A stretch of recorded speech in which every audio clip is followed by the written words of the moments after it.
Welcome to the Tout Wars Mixed Draft League live stream. I am Justin Mason, and I am hosting this live stream. And I already have friends. Sometimes I don't have friends, but today I've got lots of friends. I've got Rudy Gamble, Anthony Aniano, and Tim McLeod, who are joining me, and they are all in this league. This is a 15-team Roto League, 5x5, but with on-base percentage instead of average. Guys, welcome to this live stream, and good luck in the draft today. Yay. Thanks for Justin. Yeah. It's amazing what $10 will get you, eh? A full house. Right?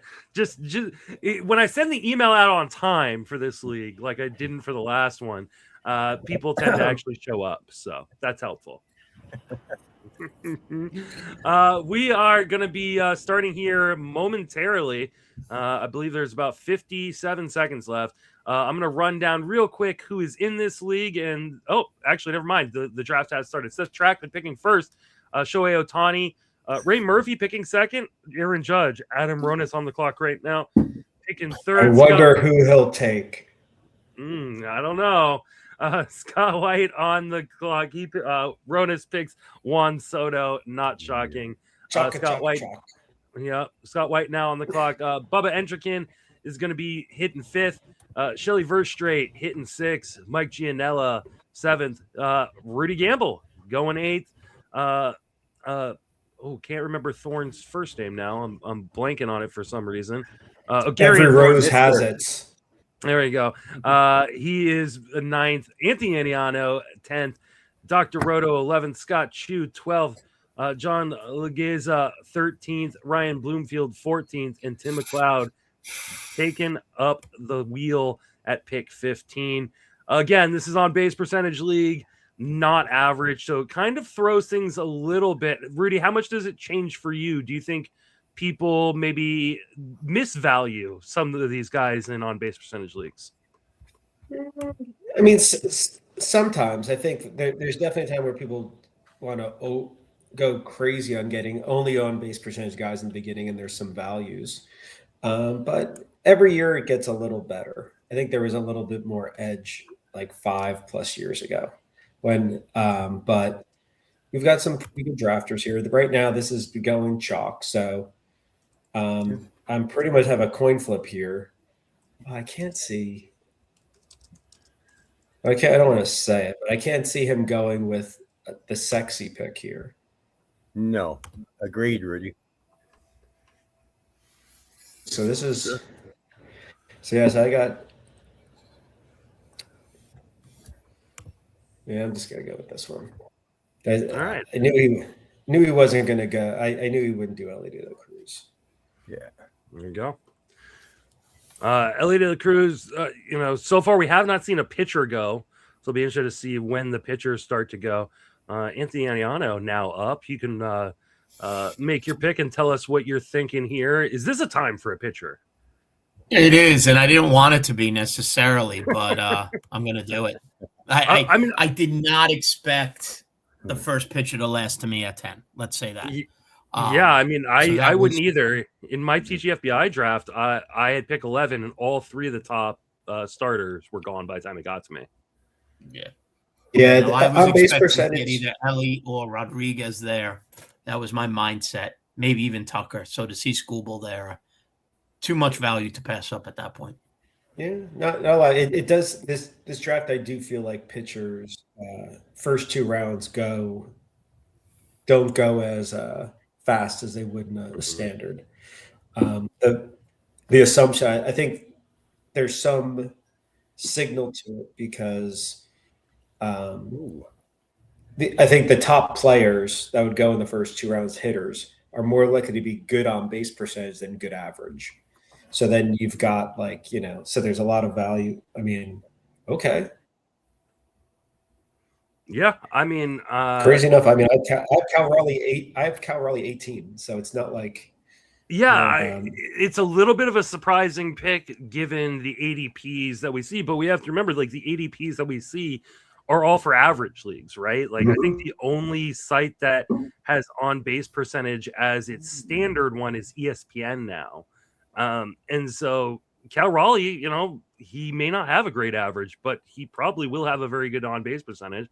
And it's a 2-catcher, 15-team league. I get it. I don't know that I could do that personally. Catchers just get injured too easily behind the plate. But I totally understand what Scott is doing there. I saw in my TGFBI, Cal Riley went in the top 15 as well. So that's two drafts in the last 2 days. He's gone in the first round of a 15-teamer. That I can't get behind. No, I struggle with that. But yeah, I've seen it now twice.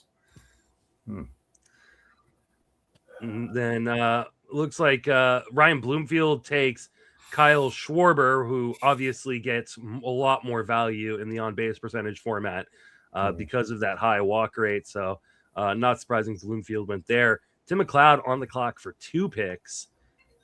One of them was just taken.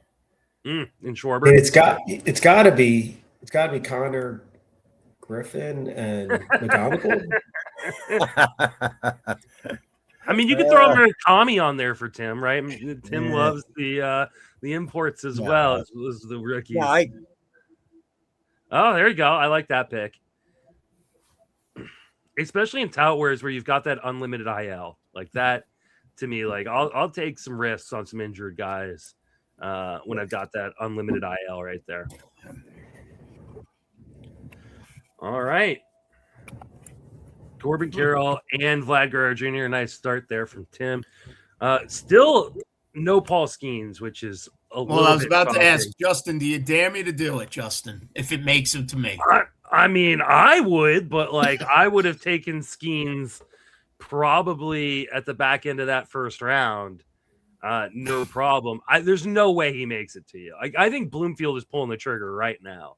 I don't think he should make it to me either, but I didn't think he'd make it this far. I mean, I don't know that Legeza is going to be doing pocket aces here, but hopefully I'm giving Ryan room to do some thinking here because he probably was betting on Skeens being gone. Now he's got a choice. Yeah, there it goes. Okay, yeah, like you had to know that was the case. That Skeens is good. I mean, great value, great start there for Bloomfield with Skeens and Schwarber. Legeza takes Gunnar Henderson, and then Scott Chu, who made kind of the most shocking pick of the first round with Cal Raleigh, even though I understand it now on the clock as well. All right. He's the odds-on favorite for the most shocking second round pick. Oh wow. Okay. Oh, Nick Kurtz goes there. So now Anthony back up. Oh, Junior. I love that pick there.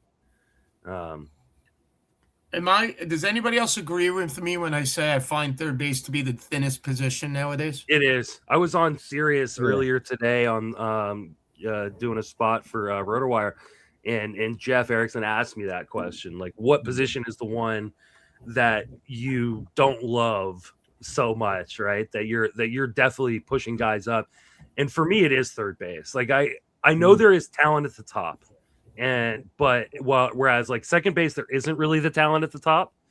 But the drop offs at third base, like you get past like third baseman number 12, and it is barren. And so when you're in a 15-team league like this, I want to make sure I've got a third baseman on my roster. But Justin, even like third baseman number 10, 11, 12, you're talking about Matt Chapman. Yeah. Nice player, but definitely flawed offensively. He's not a perfect player. I think the thing you can find at second base is a little bit of speed. Yeah. So it depends on how you work it into your overall build, right? Yeah, for sure. I mean, like just looking at the ADP on NFBC since the middle of February. That's not the correct ADP. Like I think part of like the problem for me is like once you get past like the third, maybe like the 8th third baseman, a lot of them have question marks, right? Noel V. Marte, what is he at this point, right? Matt Chapman, I think he's solid, but Royce Lewis can't stay healthy. He's already injured this spring. Addison Barger, a platoon player. What is Murakami coming over from Japan? Like, that's your options once you get and there are some decent bargains too later on. But especially with Jordan Westberg getting hurt, and who knows when he's back, it really thinned out the position. It's really, really top heavy. There's some really good guys up top, and then it dies off. So I'm curious: is height one of the 10 categories? Because if so, I'm feeling really good. You feel really good because you've got Ellie De La Cruz and James Wood. You're really lucky this isn't a points league with strikeouts that are negative, right? Yeah, well, that's. I mean, these are the type of guys that, they're not great on base percentage guys, but the strikeout's not as scary in a non-base league. Hence, you see guys like Schwarber going in the first round. Scott Chu in the comments right now talking about third base number 9 and then Cliff. He's right. Scott, you should come on to the live stream when you have a moment. I would love to talk to you about your first 2 picks. Cal Raleigh, Brent Rooker, both really good players, but I think higher than a lot of people expected them to go. So I want you to come on and pump yourself up. Tell us why you made those decisions. So if you can, I know you got kids and stuff like that. So last few picks, we had Rudy take James Wood. We had Mike Gianella take Yordan Alvarez. Little surprising to see Alvarez go as high as he is, but it is on base percentage. And again, the unlimited IL with, so if he misses time, you can replace him. The Kendall Marte, Pete Alonso, Trey Turner, Churio, and then Yamamoto. I feel like Yamamoto is going too late, but I guess the pitching kind of started late here too. So I've actually moved him down, which is almost blasphemy for a Japanese guy. I think the Dodgers are going to be careful with the workload. So yeah, but he'll. I mean, 6-man rotation there all year. I made the point about that today on the podcast on the Sleeper in the Bus. And I said the Dodgers are so good though that Yamamoto could throw 140 innings and still get 14, 15 wins. I just, I'm not projecting. Yeah, but you want those innings though. Hunter Brown will give you the same peripherals, I think. I love Hunter Brown too. And Sanchez. There's a group of I don't think 3 or 4 Gianella's got him queued up in the. What were you saying, Rudy? I mean, granted, Tucker's not an Astro anymore, but I feel like Gianella's built for another to take Hunter Brown. Just keep the theme going of the 2023 Astros. Yeah, definitely could. Kyle Tucker, Yordan start right there. I mean, I like that. If as long as Yordan's healthy, talent is never the question for Yordan. Well, they're keeping him at DH, so that should improve the odds, right? You would think so, but when you're in your 20s and you've got degenerative issues in your knees and hips, there's also so much that they can do, right? I want to believe this will be the year he can kind of keep it on the field, especially just DHing, but I just can't bet on it. Coming around the turn, you've got Seth Trackman taking Wyatt Langford and then Francisco Lindor. Lindor going quite a bit later in this draft than I've seen him go in some other ones. People worried about that hamate injury and that it sat power on his way back. Then William Contreras, Zach Neto, Manny Machado, and Christopher Sanchez. So there goes Sanchez to Bubba Entrekin. Who's I like his start. Bobby Witt Jr., Pete Alonso, Christopher Sanchez. Pretty good start for Bubba. Agreed. So, though, I mean, how many teams are you really going to look at after 2 or 3 picks and go, oh, that's a terrible team? Wait till my next 2 picks. I'll give you a reason to debate it. Just have patience, Justin. Have patience. I believe in you, Tim. I do. Shelly Verstraete, who started Jose Ramirez and Kendall Marte on the clock right now. So we'll see where she goes. She takes Matt Olson, just kind of trying to solidify that offense. So everybody seems to be solidifying that offense. We are almost halfway through the third round, and only 5 pitchers have gone off the board. So definitely not following an NFBC model. Much more indicative of what you'll see in a lot more home leagues. And Gianella does not take a former Astro or current Astro, takes Bryce Harper at pick 3-7 right there. And now we got Rudy up. Does Rudy break the pitching kind of struggles here and take someone? There's that Hunter Brown. We could have a Hunter Brown pick. I don't know. Yeah. Of course, I'm talking to Rudy like he's not here. Yeah, I had Olsen and Harper queued up. Logan Gilbert, okay.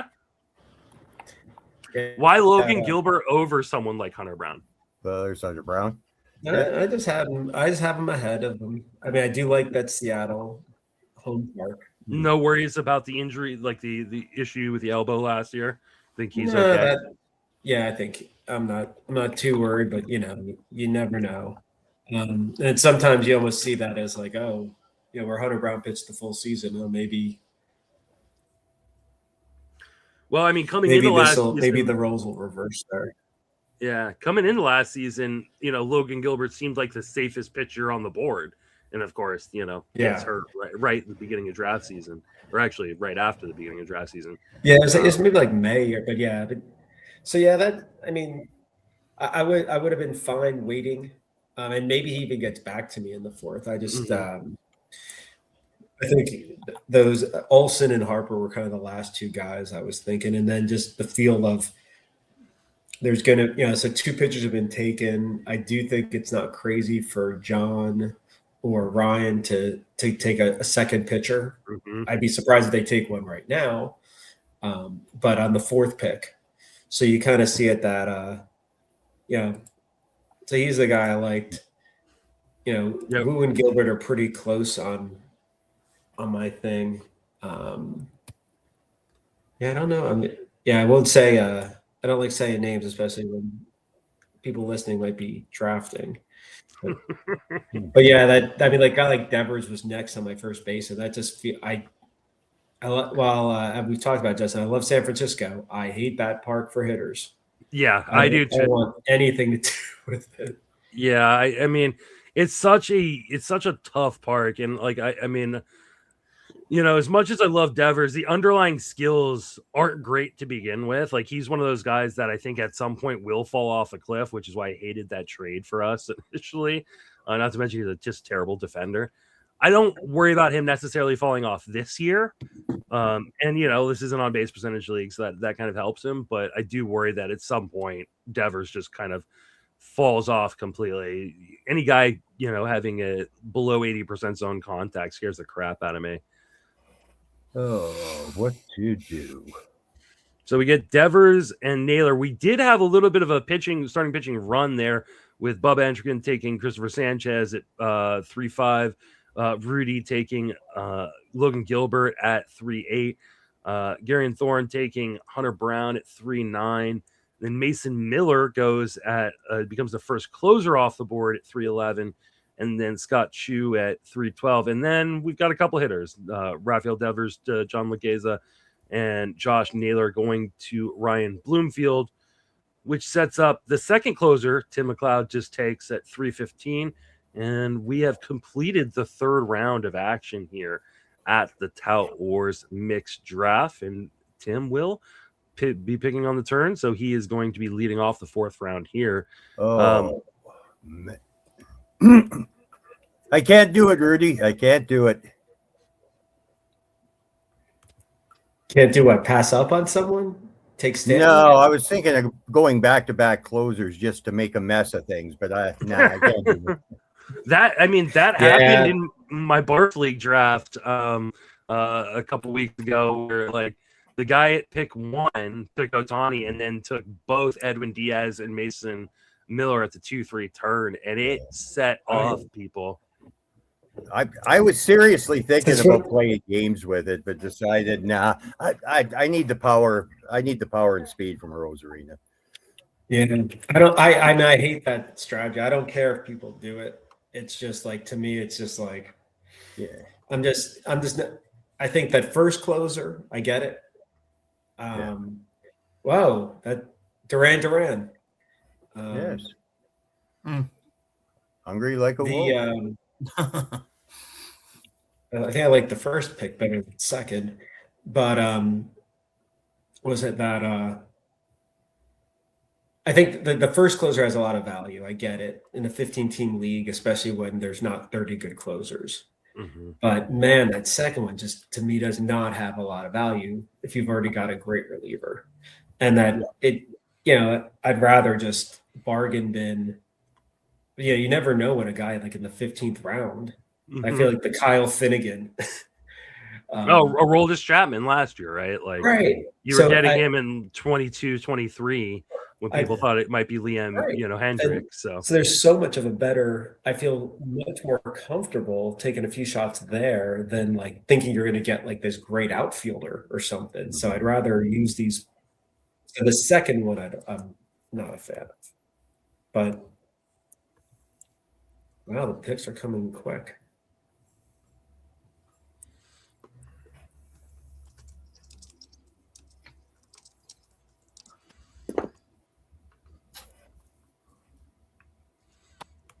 Mm-hmm.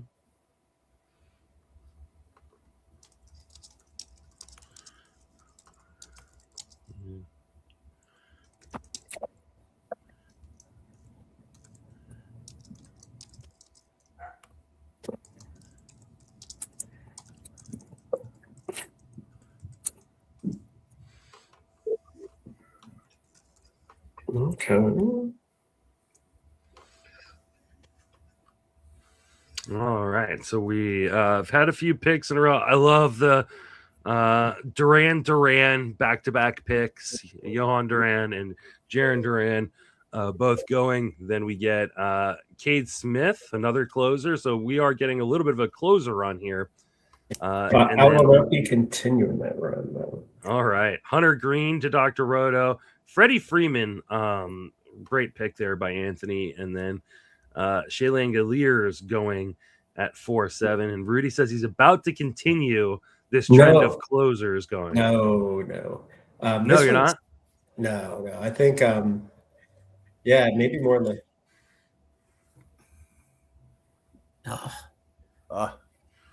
Vinny I love P. a good Italian name like that. I love it. I love it. Anthony Aniano loves Italian names. That is the shocker. I just want to invite Pasquantino over. I'll make some meatballs, have some sauce on the stove when he walks in. That's it. Guys, like, he's one of my favorite players, man, just because of that name. I mean, I think the one thing that doesn't seem, I don't know how much it's being talked about, is the Kansas City park change. Mm-hmm. If that is already a pretty good park to hit, just not for homers, and then they're moving the fences in. But does it become a less good park to hit in terms of the batting average? Yeah, right. A little less on the bat, but some of that BABIP is always like the batter's eye. So I want to say, like, is it Detroit? Is it a bad one? The Rays have a bad one in the Trop. Yeah. So, I mean, that was what first base. I know. I mean, there is definitely the guy who's right now top of the queue, and I could say he's top of the queue because he is. So this isn't, like Pete Crow Armstrong. Mm-hmm. And I think if I'd known he'd be there in the 4th round, maybe done something different. But I'm not combining him with De La Cruz and Wood. Yeah, because Pico Armstrong is more likely than not is going to have a sub 300 on base percentage. So and I don't need the speed, like as if. Yeah. But there is a feel that it does get tough where speed and on base percentage don't usually go hand in hand. So as the draft goes on, if you're weak in both, it gets really tough. So there is like benefit of just cashing, getting all the speed if it comes at a good price. But like I said, I couldn't if his on base percentage was okay. But I mean, if he makes it, if he comes back, I might be too. I'd be surprised if he made it back. I mean, he could. Like it really depends on the room you're in with Peter Armstrong. There are people who want to put him sometimes like in that, top of the second round kind of category. And then there are other people who are just staying away. He barely made it in the third round in my TGFBI draft. Right. And I think it's that the on base percentage is so bad. Like he's not an average asset, but he's a big liability. I mean, as a guy who had him in 3 leagues last year, the second half is permanently burned into my mind. It's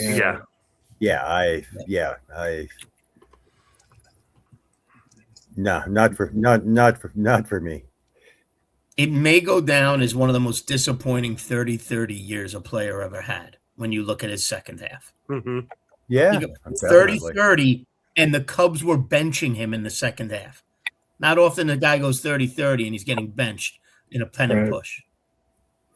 Right. And it was hard because, I mean, James Wood, I don't think had a good second half. Elliott, he didn't. Yeah. Didn't hit. He was worse than PCA. Right. He had a stretch. So yeah, combining that, it just felt like I don't want to make a narrative. So yeah. So I want to say pretty straight, nothing crazy. I do think, like there's a part of the draft right about now where it's very pitchery on draft, like on my draft board. It's harder to figure out what hitters to take. There's a lot of sameness in there, isn't there? Mm-hmm. Yeah, and I mean, none of the pitchers really are, it's jumping it, but it's just whether you just take it while it's there. But yeah, in the hitters, it's. I think we're going to see a solid run coming through the next 10 picks or so. Well, yeah, because you have, let's see, Scott White is about to pick here, and Shelley both, who have not drafted a pitcher. Yeah. So they almost have to take a pitcher here. So wouldn't be surprised to see. Shelley and Mike are the same. Scott said, "No, I'm not letting Rudy get that discount on Peter Armstrong." See if Shelley does the same and she just says, screw pitching. I'm just going to dominate hitting. This is a trading league, so you can't always try to trade. Though I've never played in this league with you guys. Is there a lot of trading in this league usually? Because I know like my tout league, there's a little bit of trading, but my labor league, there's no trading. Like I was begging for trades a couple years ago when I was in second place, and all I needed was to unload a reliever for a starter, and no one would even take my phone call. That was more personal, I think. It's kind of hard. And then it's always awkward, like at some point, like trading, like if you're in the top half and they're in the bottom half. Yeah. Mm-hmm. It doesn't feel like there's a lot of trades unless like Zinke's in your league. Yeah. All right. I got to get in league with Zinke then. Yeah. Early on, I find there's more, but as the league progresses and you get to the split in that middle ground, it's tough. I've always wondered, it's definitely tough when and one of the reasons why TGFBI doesn't have trades, right? Is like you don't want to see someone win the league when there's not money on the line, right? By the 11th place team trading with the second place team. But I've also wondered too, sometimes do people not want to make trades in industry leagues because they don't want to seem to have gotten the worst end? Because it's going to be public, right? Someone is going to tweet out or put in an article, I made this trade with, Rudy Gamble. Mm-hmm. And, For the record, I'm picking Logan Webb. It's not going to. Oh. Wait, say that again. You were breaking up a little bit. I'm picking Logan. Okay. It was not going through. Okay. I was just going to say,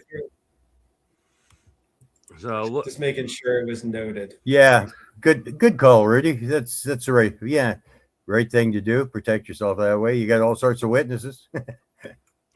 you're on the live Yeah. stream. I believe I have commissioner controls, even though that was probably a poor decision by someone on the Tout Wars board.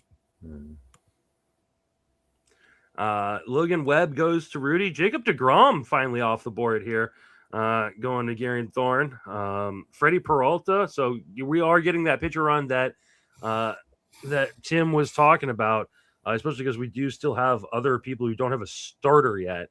Right. Yet to pick. So not to mention anybody, but I happen to be one of those.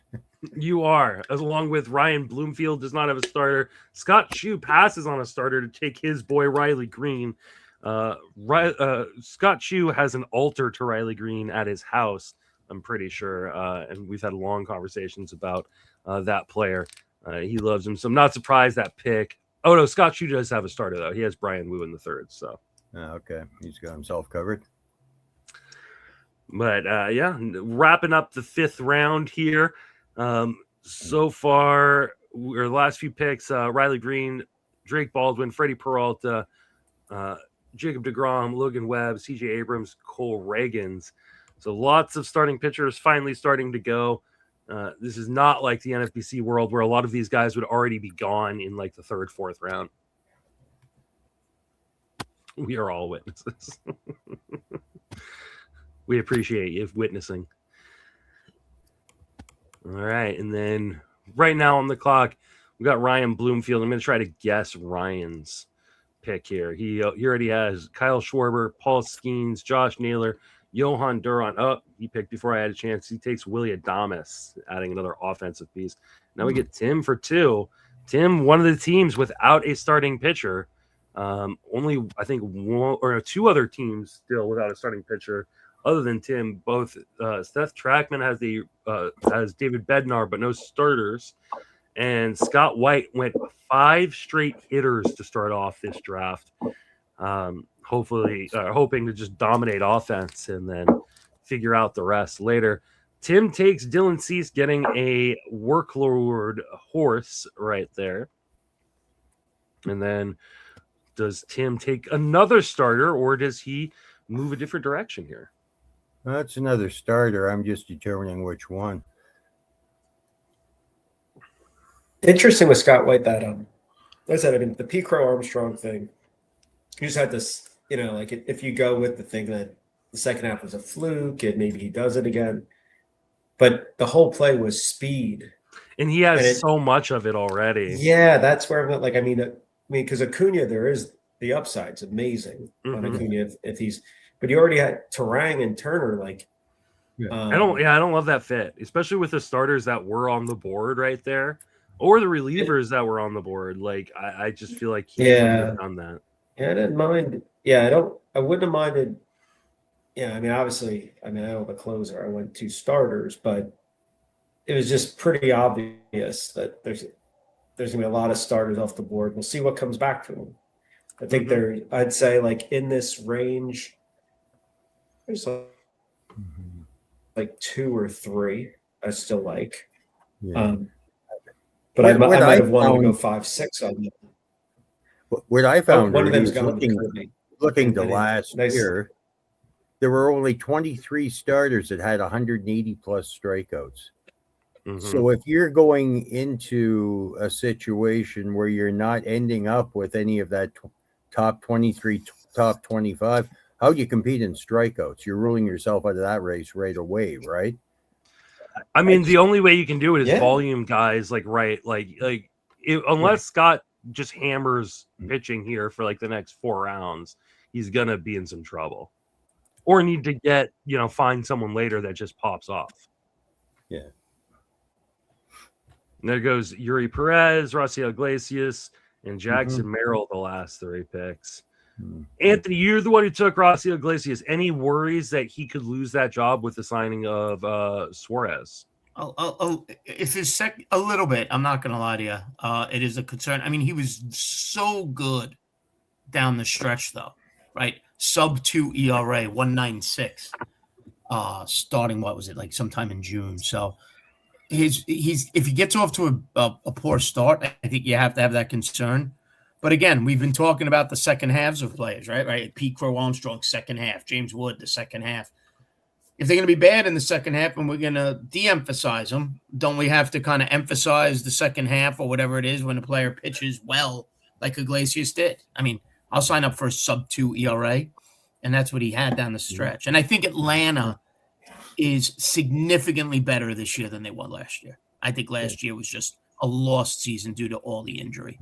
So the save opportunities will be there. But that being said, I hate to do it, and I hate to use a football term, but that Atlanta's close. I mean, what do you guys think? Is that a, handcuff your reliever situation where you got to go? Do I like, and I'm not going to say it out like people are listening, but do people want to have to go get Suarez at some point if they have? I think Iglesias is good for this year as long as he pitches. If he stumbles, they've got an option there. I think Suarez is the guy for next year.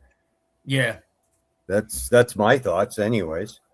And what's one of the reasons why I'm staying away from the Atlanta situation and I'm staying away from the Milwaukee situation, because I think they've got guys who any sign of trouble, they're going to, like Rossio Iglesias lost that job for a minute last year, right?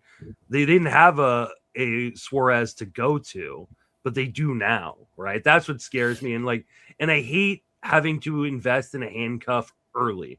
Like if it's a handcuff where I'm getting him in the 23rd or 24th round, fine. But that's not where Suarez goes. And so let me ask you a question. Do you have the same concerns about Bednar?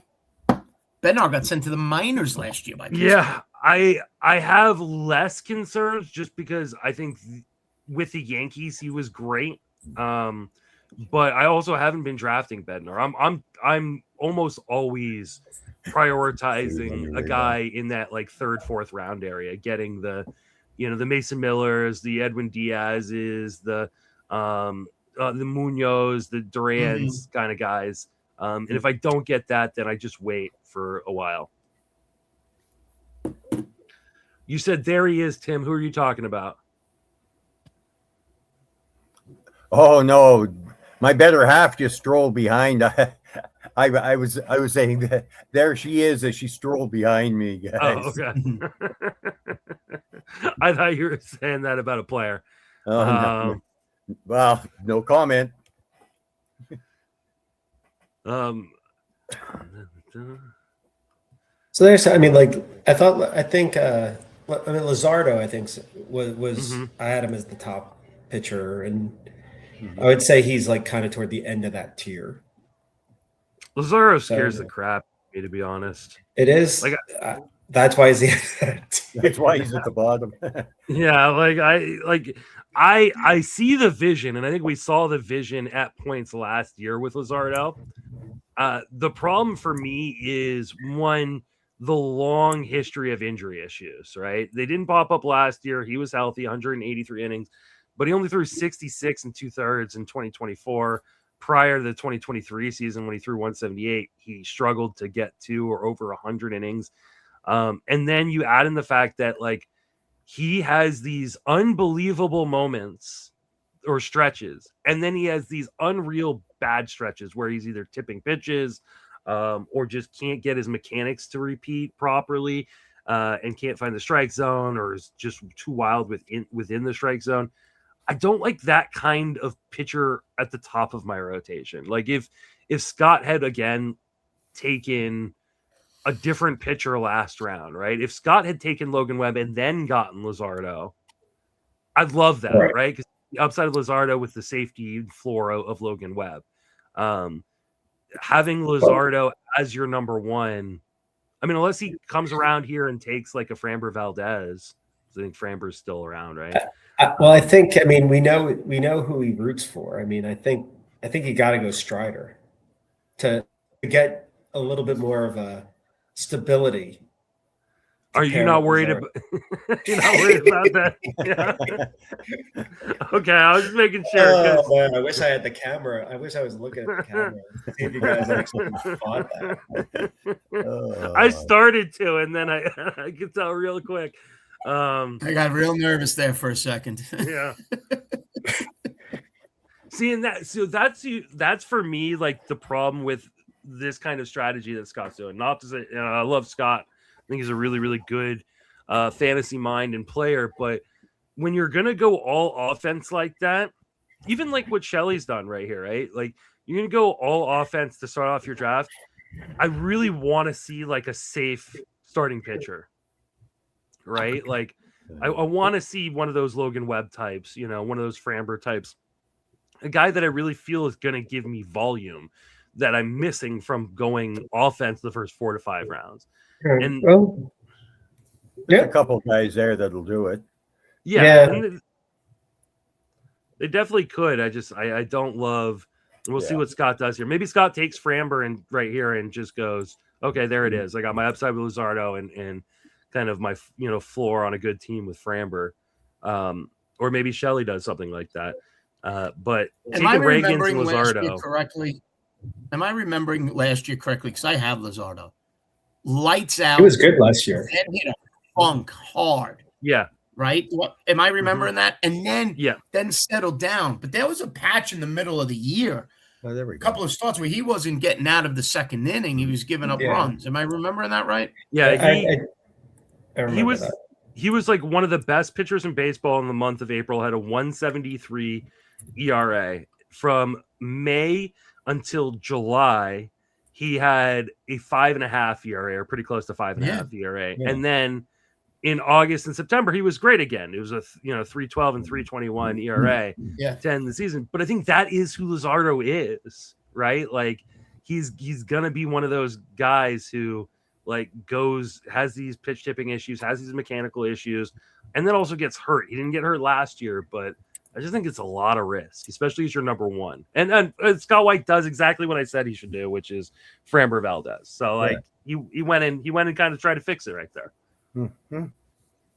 Shelley's still all in. Shelley says, "Screw Justin Mason." It says, "I'm just gonna keep going after the hitting and destroy everybody with my hitting." I love if Reagans is healthy. If Reagan throws 160 or 170, I mean, like he could be easily enough to carry the start of her rotation. I just worry about the health, especially as the only starter there. Well, and you got to get innings somewhere, right? We got to get 1,000. So, yeah.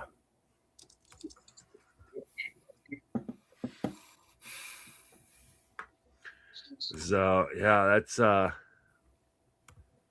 interesting starters. I mean, I love the offense. The offense Shelley's got, Jose Ramirez, Kettle Marte, Matt Olson, Perdomo, Reagans, Springer, and Soderstrom. I mean, I absolutely love that offense, and I love Reagans too. I want to see what she does with the rest of this pitching to make it work. Rudy takes Hoffman.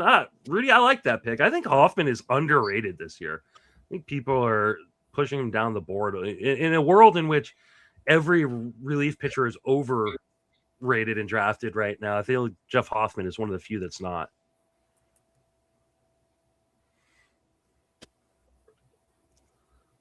And then last couple picks there: Bo Bichette, Trevor Story. Of course, I was talking to Rudy. He wasn't even there.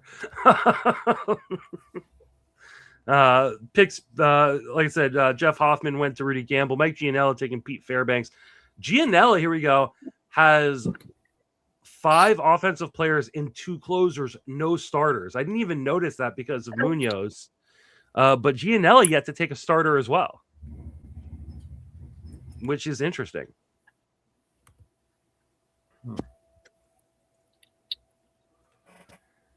Kyle Tucker, Yordan Alvarez, Bryce Harper, Andres Munoz, CJ Abrams, Christian Yelich, and now Pete Fairbanks. So I'm wondering. But Suarez is finally off the thing too. Yeah, he fell a lot further than I thought. Well, yeah, I'm actually a little surprised. Suarez was still available there. I didn't even realize. We're talking about how bad third base can be. And Suarez, a guy who, only put up a 7% walk rate last year, but has had double-digit walk rates throughout his career. through 5 games so far in spring. He's got a 13% walk rate. A 255 on base percentage when he went to Seattle last year. 189 average. That's part of the problem right there. And the problem is he's hit 200 before. It's not the first time. As much as he I didn't like him for my build. Then we've got Ohtani John Heyman has just tweeted that Profar suspension is official. Tested positive for exogenous testosterone. There's no way around that one.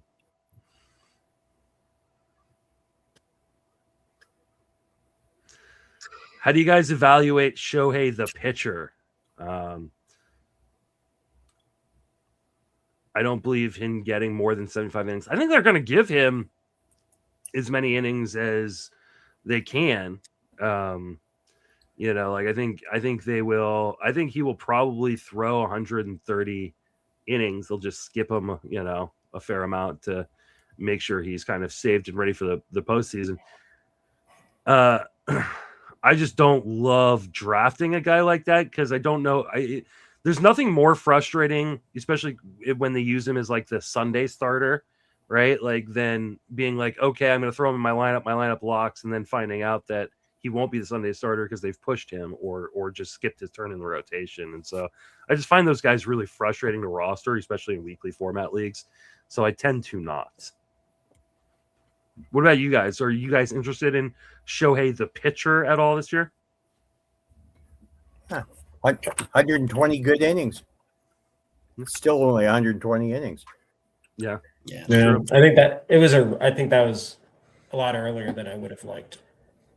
That's going to be the problem with a lot of Dodgers starters, is what Tim said. You got a lot of 120 inning guys there. Snell, Glasnow, talented arms. They will protect them for the postseason. And don't be shocked if there's like phantom IL stints, and things like that to protect a lot of those arms. I think the only one is Yamamoto. Yeah. And remember, Yamamoto was a workhorse through the postseason, so they'll tack on all those extra innings he pitched through the World Series too. Yeah, and they'll protect him. Yeah, I think 160 on the top end for Yamamoto is about. I can't see them going any further than that with him. They need him for the playoffs. I mean, what did he throw last year? Let's see. Yamamoto threw 173 last year. Plus how many in the playoffs? Threw another 37 in the playoffs. So 111 innings total. 211 playoffs. Sorry, 211 innings total. Yeah. I can see him get 170 again. Maybe it is 160, but I think it'll be a really good 160.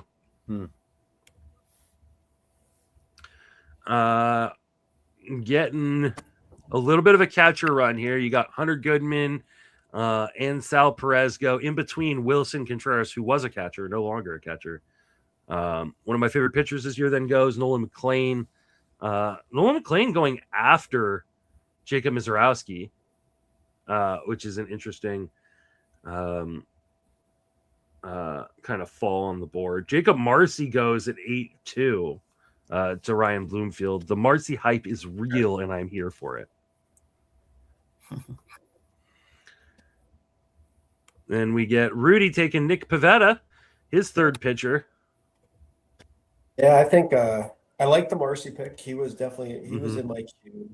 I think, but I would have definitely liked Pivetta over Ohtani. Yeah, I agree there. So yeah, I think that was kind of a guy that just fell. But I thought about him for the 7-8 pick, him or Joe Ryan. I was thinking about, but I didn't want to get caught a closer too long.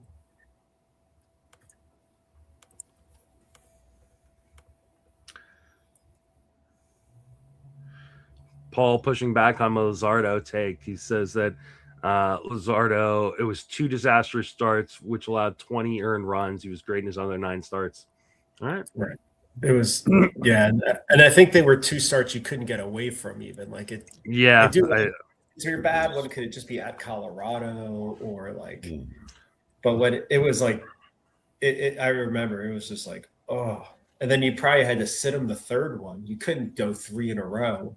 So then he pitches a gem. Yeah, it was 12 earned runs given up at home versus Milwaukee, and then 8 earned runs given up versus Philly. Yeah, that did really. Oh, he was on Philly. Or sorry, versus at Toronto. Versus the Blue Jays. Great matchups, but I mean, but he was pitching. So you couldn't get out of it. You couldn't get away from let's him. See. His numbers prior to that. So I'll get those real quick.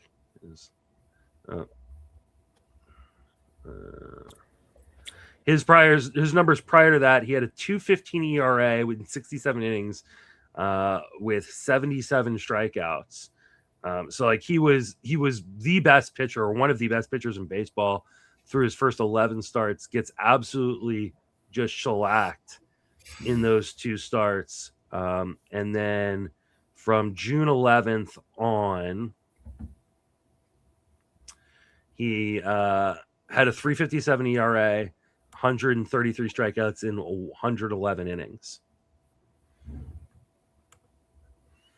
So pretty good, or been pretty great, the rest of the way. I just don't trust him. maybe that's, I've been burned one too many times. Yeah, it was the number 1 seed in each league.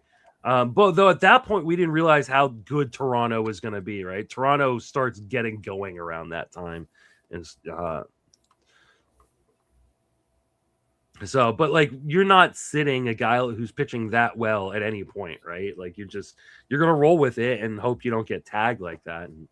Yeah. No. So yeah, I think it was Anthony who was saying like, and it's like, yeah, it jogged my memory, but oh yeah, I remember. Like Pepperidge Farm. I remember because I had Luzardo in a dynasty league, and I'd been in talks to trade him straight up for Schwarber, an on-base percentage dynasty league, and then he had that first start, and the guy's like, yeah, no, I don't think I'm going to do that. And then, like we were so close to having it done, and then he gives up like 12 earned runs or whatever it was, and then I'm screwed. Yeah, that would put the brakes on things pretty quick, eh? Mm-hmm. Yeah. Let's see. We'll do since Rudy's Dick Pavetta pick. Mike Gianella takes Matt Chapman, kind of part of that demarcation line.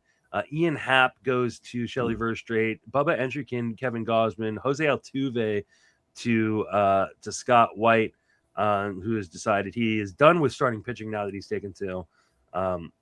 Gianella still not taking a starter. Adam Ronis takes Emmett Sheehan.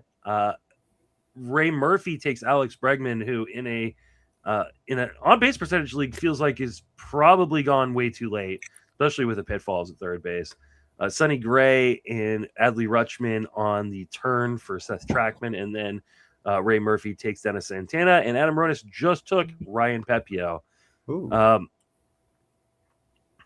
So I've got an interesting theory about what is happening here for Mike Gianella. I don't know if anybody else has a theory.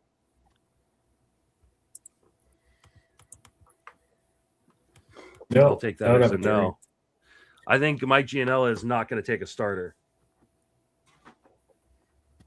There's no innings requirement in Tout Wars. There isn't? I don't believe so. We've seen this from Doug Dennis. Oh, that's right. Yeah, there can't be. Yeah.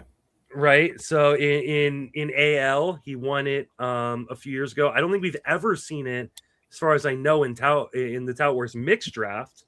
Right. But I think it looks like to me I'm not going to take a starter gambit and see if I can just win all the other pitching categories. Uh-oh. So Scott's got a thing up in the draft room. If you're running things, Justin, he said he couldn't make a pick on his hater pick. All right, but now it says it worked. Yeah, I'm okay. I'm not actually I'm not actually in charge of the draft room. Oh, okay. I have access, but I believe Todd is running things. Oh, okay. So you were just jesting with us then, eh? Oh no, I mean I have the power. I'm just I'm not gonna use it because I just got onto the top board and I don't need to be kicked off of it. That sort of sounds lame, Justin.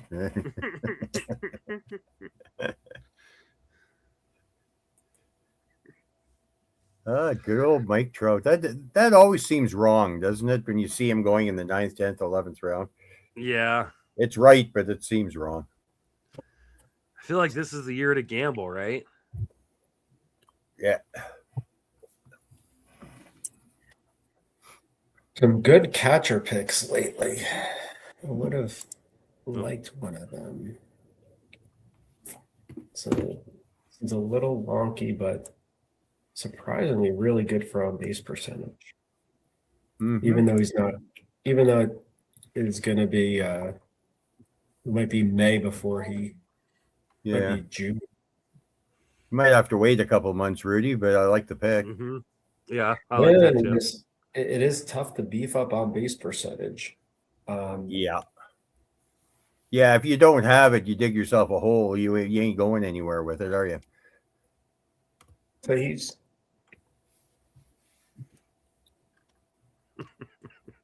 Scott Chu calling me a coward for not overriding things. Well done, Scott. Well done. Well done. I agree. Listen, give me a few years on the top board and then maybe I start overriding things, but I need to get my feet, a little bit more cemented before I start, messing with everybody. Well, that's the right place for Dr. Roto to take Okamoto. I love Okamoto this year. Yeah, 9th, 10th is about the spot that I've got reserved for him. I love that pick there. Kyle Stowers still going in the 9th round in spite of the hamstring issue, though. Is he back yet? He's like a grade 1 or grade, it was like 1 tear or something. Yeah, he's still not playing. Played catch on Sunday.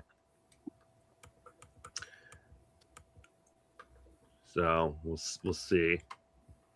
I've had a lot of arguments on whether Kyle Stowers is good or not with people. So yeah, he was definitely one of my better late draft. I don't know where I got him, if it's just at a draft champions or so, but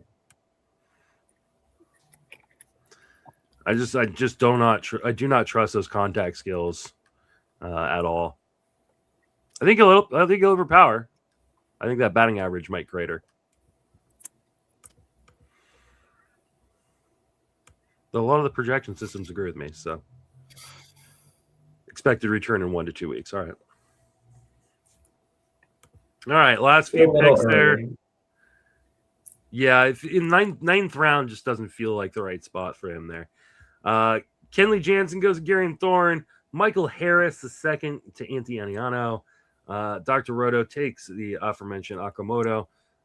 Scott Chu takes Ward. Legeza takes the aforementioned Kyle Stowers. Emilio Pagan to Ryan Bloomfield. And then Tim McLeod takes Luis Castillo, and we are done with the 9th round. Tim will be leading off the 10th round here.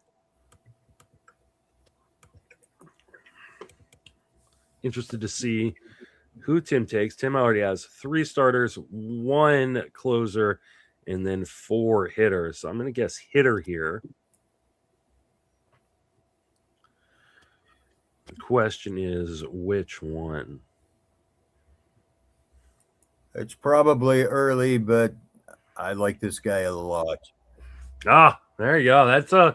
That's a very interesting pick, Sal Stewart. Tell me why you like Sal Stewart so much. He can flat out hit. I don't have any concerns about him holding on to a job, not in Cincinnati. And the RBI opportunities, he's just a good all around player. I'm expecting big things and very, very good OBP. There we go. Hitting in Cincinnati too is always a great place to hit. It seems like they really do want to give him every opportunity to have as much playing time as possible. Right. And for Rudy, Justin, he's my first player, I think, under 25. Mm-hmm. Okay, it's 10th round. Like, really, you really took Rudy's comments to heart there, huh? No, I mean, if you gave me the truth serum, it would be like Tim's, like, you know, like that whole, like the mullet is like business in the front, party in the back. Tim's like business in the first 10 rounds, and then the mullet starts happening. The prospect mullet. Oh, come on. How else am I going to make your annual article, Rudy? Come on. I don't think. I think that one's been retired. I think it's. Okay. Too much. I'm the opposite. Like, Gray and I are opposite. He's like a creature of habit with content, and I'm like, like, oh man, I've already done that. Not again. I can't do it again. I just didn't like a lot of the options there, and I'll go with the upside when in doubt. That's just the way I play it. I don't mind that pick. I'm not. The offense is really meh. You know, like there's just not a lot of guys I'm looking at on the board that are jumping at me. And then the ones that do, then you look at their on base, you're like, oh, yeah. Oh, that's why there's a reason they're still on the board. I keep having that same feeling, Rudy. I'm like, oh, look who's available, and then I'm like, that on base percentage is just brutal. Wow, is that it's a fourth starter for Thor? 4 starters and a reliever. Mm-hmm. I've done it before. This would, and I guess I'm at 4, but I am not taking a pitcher here. Well, it's glass, so it's what, 3? This, 3.5 starters. Yeah. I don't love. Yeah, I'm definitely. This is a pretty boring pick, but I need an outfielder. Yeah. Kwan's not. I mean, I know Kwan doesn't get the flowers he deserves, but that's because he doesn't get the flowers he deserves. I mean, a guy who can hit 300. Well, what's like, Cagley. Interesting. Let's see. How many players are on the board that are going to score 90 runs? Yeah. Right. So so you're, and then just you don't want to get too far in the draft, feeling like, and he helps with the speed. Yep. And with the wind tunnel, in right field, like he actually has some power in Cleveland. He's Sir Anthony. This is the closer world we live in, where Sir Anthony Dominguez is going in the top 10 rounds of. And he has Chapman. Yeah. So this feeling of, but I am at like it's not that off, but I'm not a fan of meh RP2s in the 10th, but I mean, I think everyone's been. Yeah, like people are really unsure of the pool. Look at the players. Who are you looking at in that thing and being like, wow, this guy really stands out? It's like they're all like kind of like Chase Burns. I mean, obviously I like some of him. Adele was probably like the best value on my sheet. I love Adele. Yeah. But he's not good for on base. No, yeah, exactly. Yeah. But yeah, if it was an average league, so build independent, I would have taken him over Kwan maybe. But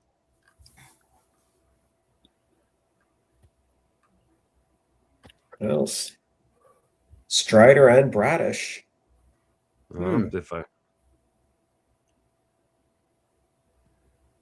There's some Interesting. risk. Yeah. Yeah. And he's starting with Lindor on the IL to begin the season. Mm-hmm. But I do like it. I do like if you're going to go, like, you went first 5 rounds without a starter. Yeah. Yeah. Like, you've got to have you've got to at least try for Some upside. a decent, at least like a league average SP3, if not a little better. Mm-hmm. Like, because Bradish is not an ace. For fantasy this year. I mean, he obviously could be, but he's being drafted like he is, though. I mean, that's but he's more of a SP2. So I agree. You drafted an. That's all I'm saying, and that.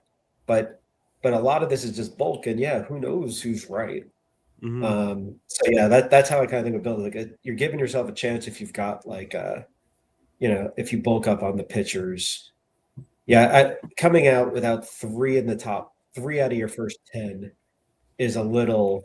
You're a little vulnerable. You're kind of needy in it, and it's harder to get them in the 11 to 15.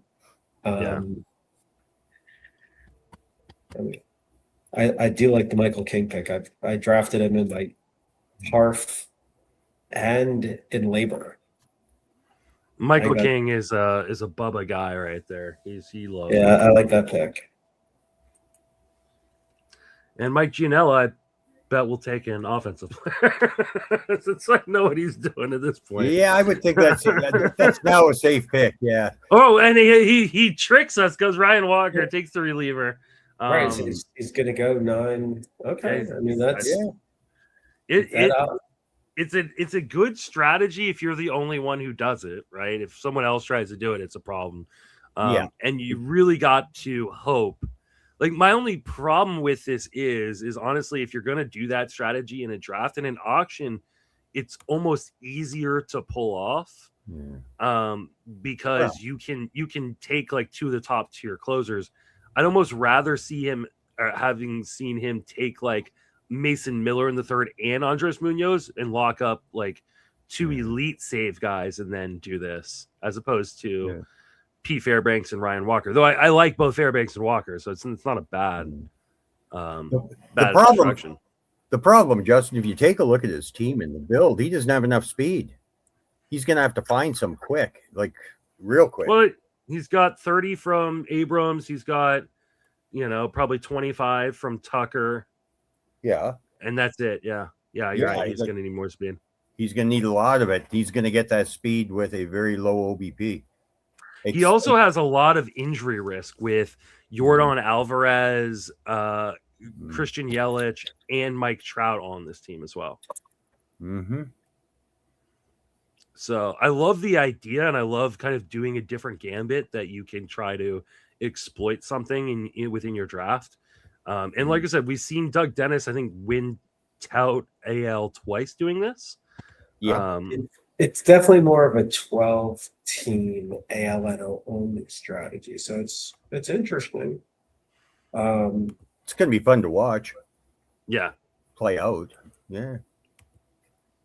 I just don't know. I don't know if I would have built my team like doing this. I love doing this, but I don't know if I would love doing this with this type of build personally.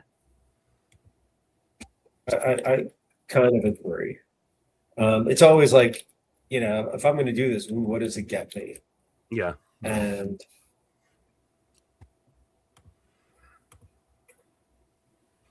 then, I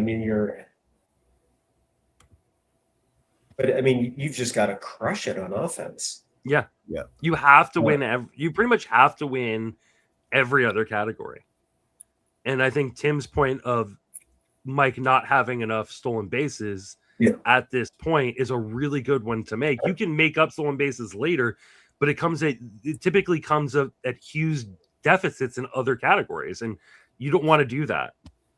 Right. And he let Xavier Edwards go, who might not be the best real life player, but is a pretty good on base percentage steals guy. Mm-hmm.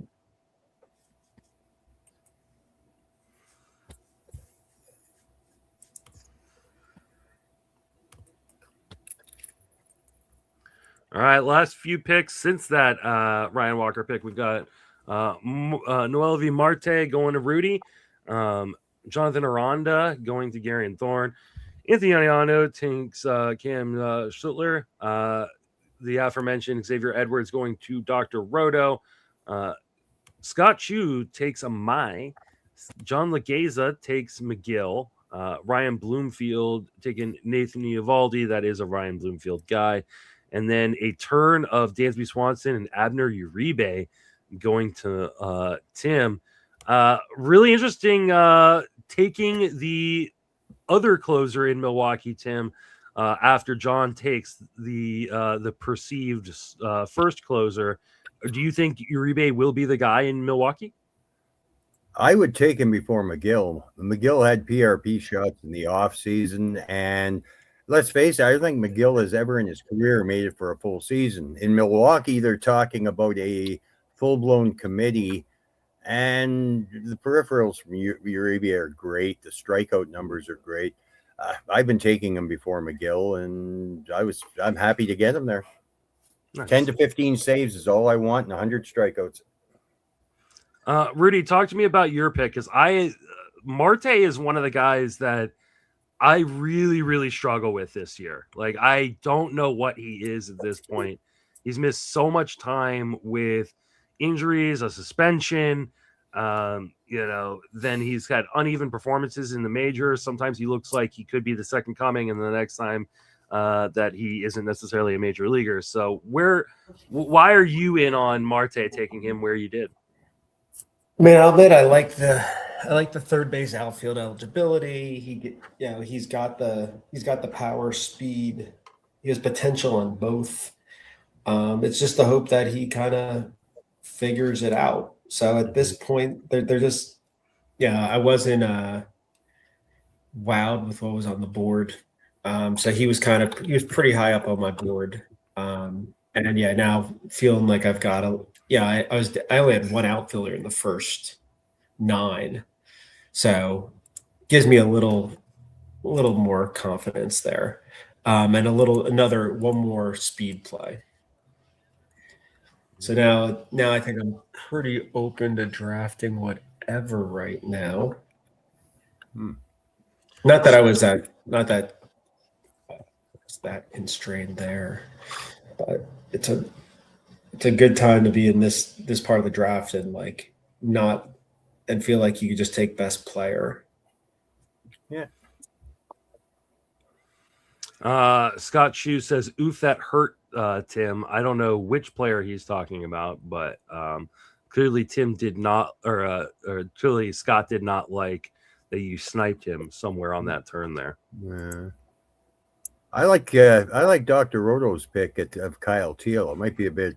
I was counting a couple rounds further down, but I like Teal a lot this year. I think he's undervalued. Why do you think so? I look at Teal as a better real life player than a fantasy one. Well, I think you could be looking at 1560, and in this format, OBP, it's going to be solid. So I would have moved him up, but not that much. But hey, 2 thumbs up to Dr. Roto. I like the pick. That is a good point. Kyle Teal has been a double-digit walk rate at every stop in the minors. Yep. 12.5 in his rookie year. And he's been more of like a 15% guy throughout the majority of his minor leagues. So like last year he put up a 375 on base percentage. I think we'll see that average dip, but that on base percentage still be pretty good. Like a catcher who can hit 15 home runs and throw in a handful of stolen bases was like a 330, 340 on base percentage. In an on base percentage league, I can totally understand that pick. Well, yeah, and you look at catcher right now, and anything over a 300 OBP is great. Yeah, that is part of the problem here. Rudy taking Mackenzie Gore. Are you loving the fact that he got out of Washington and is going to Texas? Yeah, and Texas isn't as bad as it used to be. Yeah, no, I thought he was a solid guy I'd want for an SP4. Keep pressing on innings and Ks. If you look at the board, Right. Oh, no. I mean, yeah. What's the oh no? Oh, like, Connor Griffin just went. Tim, I just didn't want Tim to see it. yeah. I've got a rule. I'm trying to avoid everybody in Pittsburgh. Okay, I wish Griffin all the best. I hope he breaks camp, but man, they're probably going to send him down because he's got to work on his bunting, right? Mm-hmm. I mean, I got the sarcasm. To me, like, I just don't like. I know that they said that they're gonna give Connor Griffin every chance to, like, break camp with a team and stuff like that. I don't buy it at all. Like, Pittsburgh is such a cheap organization, and with the fact that we're likely going to be facing some sort of shortened season next year, and last time we had a shortened season, they just gave everybody pretty much who played, I think, 20 games or whatever it was, a full year of service time. Why would Pittsburgh potentially burn 2 years of service time by having him up early?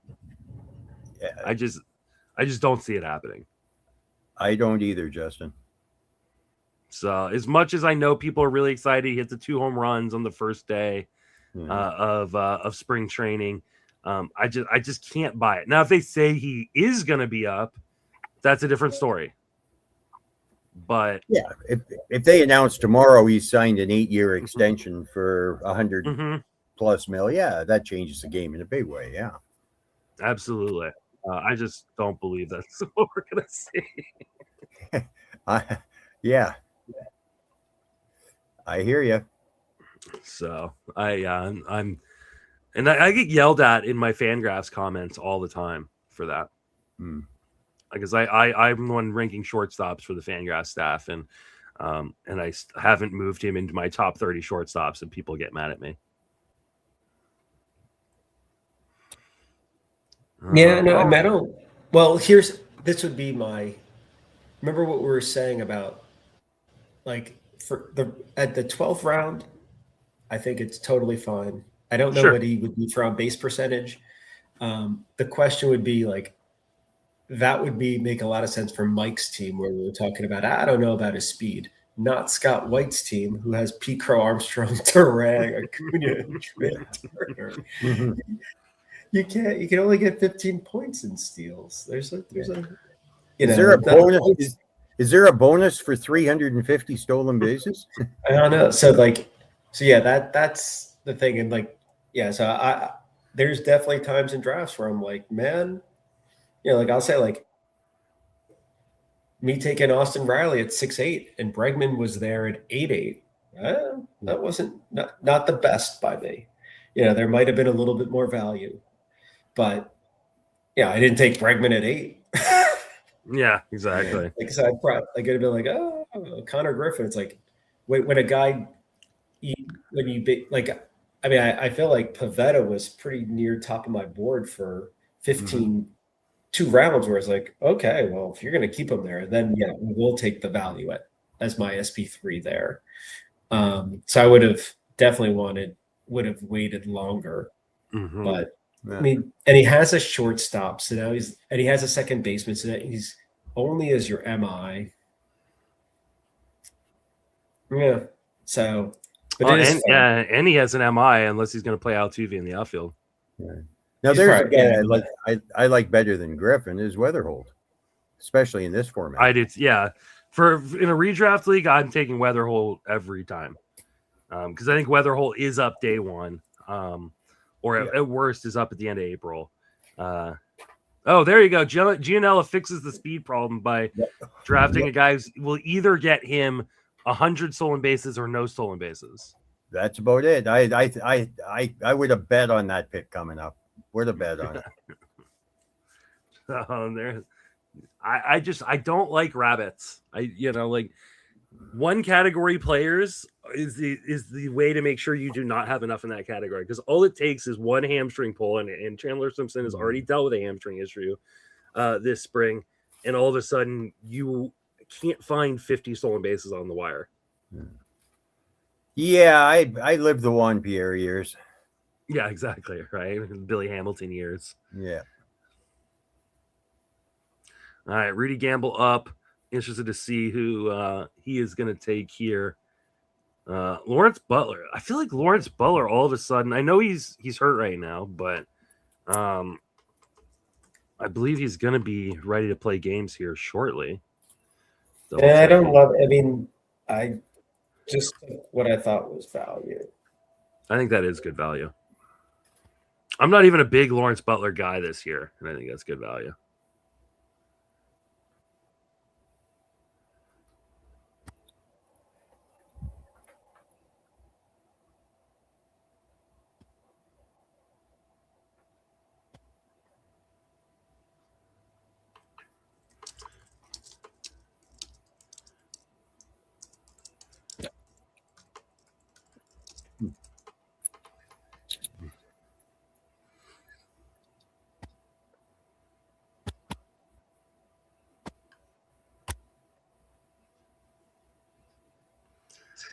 All right. Then we have last value there with Robert Garcia. Yep. Yeah. Sandy Alcantara there is a pretty good pick, I think, kind of late. And then Matt McLean. Let's see. I kind of like the McLean pick. Having a good spring. Having a great spring. And he's, he was a 10% walk rate guy last year, but he was, high double digits, mid-teens double-digit walk rate guy in the minor leagues. So far, yeah, I mean, already so far 3 home runs with a 17% walk rate, 6% strikeout rate, only 5 games. It's so hard because we go so long without baseball that the moment spring training starts, if someone gets hot or someone gets blown up, everybody overreacts. And I'm a part of it. I overreact too, just because we've gone so long without news. But it's hard not to be like, oh, is this the Matt McLean we saw in 2023? Robert Suarez, or not Robert Suarez. Oh man, I am with Ranger Suarez goes to Bloomfield at 13-14. Cade Horton and Jackson Holiday taking another one of those ham 8 guys, but you get yours at pick 4 or at round 14 as opposed to the other guys taking round 1 and 3. Do you think that this is the year for Holiday to have the breakout? Well, when you look at second base, I think he's fully capable of. He did 17-17 last year, 15-15 this year in round 14. Yeah, that works for me. Plus, I can rename my team Team Hamade, right? There you go. I got Carroll in there, right? Oh, you were. Oh, that's right. You were the guy who took Carroll too. So you've got both. You've got 2 of the 3 Hamade guys. Does it get any better than that, Justin? I mean, yeah, like I said, Tout Wars is different than like TGFBI. Unlimited IL actually means something, right? Well, both those guys are going to be. They're going to be within. 2 weeks of the start of the season. So I'll sacrifice that first couple of weeks. You just gotta hope that the power doesn't.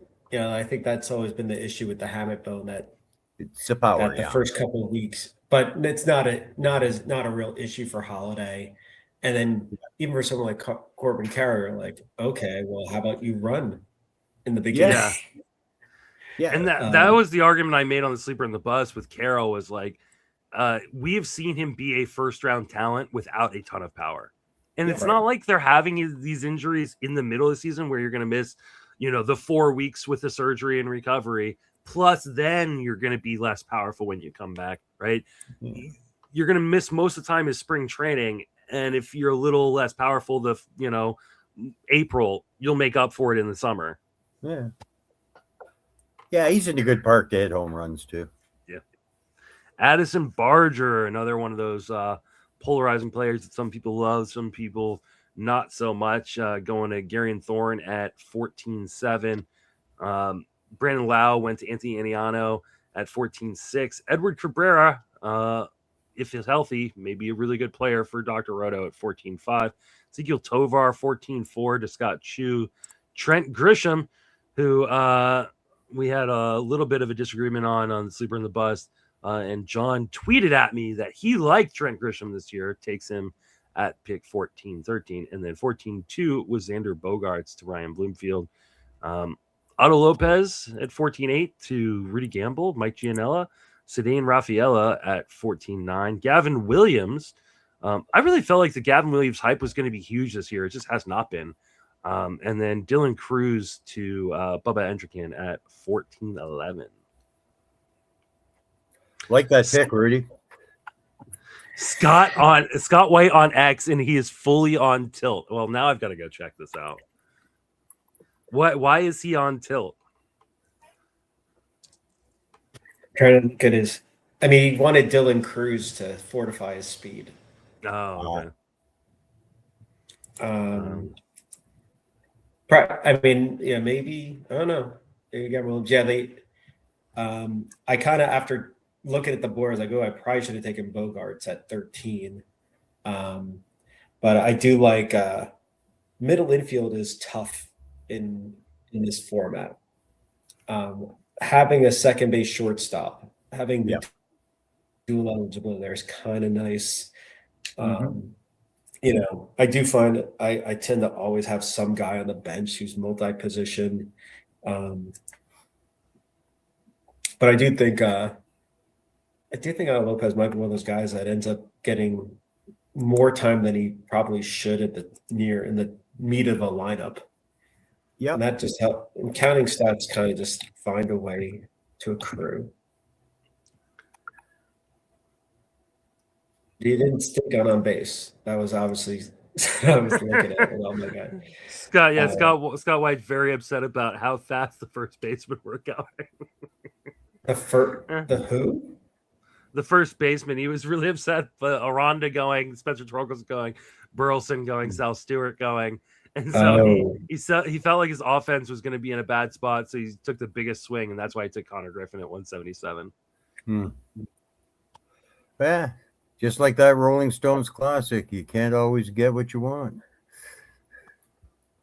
So interesting. I feel like Brian Abreu there. I mean, it's nice. I mean, you're going to get, who knows what happens with Hader. Yeah, but that would have been one I would have thought. Yeah, Gianello would have probably been looking at because, I mean, but there's I guess the whole point of this is stock up on your bats, and there's going to be always. Yeah, I had Gianello pegged for Caballero. Yeah, with his next pick, that would definitely wrap up. Even if Simpson only gets 30 thefts, that would probably wrap up his stolen base numbers.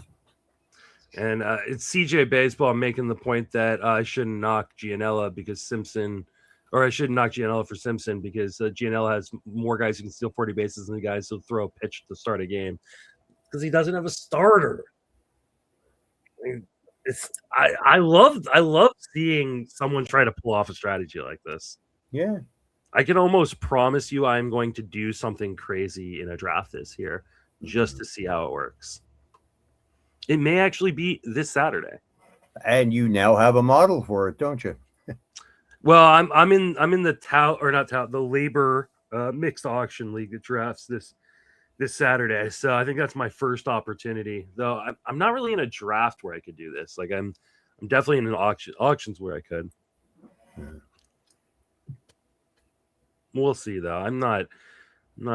I love the Brenton Doyle pick by Adam Ronis. It's one of my favorite picks this year. Pick round 14 feels like a really good steal. Colin Cowser in round 14. Ray Murphy feels like a great deal as well. All right, let's see what Gianella does here. See, I think part of the problem too is like I don't even know. If I feel because of the injury risk on Gianella's team, does he have enough power? Like I just don't. Especially when the barometer isn't like third place, right? Oh, Jordan Beck, I do not like Jordan Beck as a hitter. I think Jordan Beck is a terrible hitter. He will get speed, and it is Colorado, but yeah, I had him near the top of my queue. Jordan Beck. I need him 30-40. I need 30-40 stolen bases. So.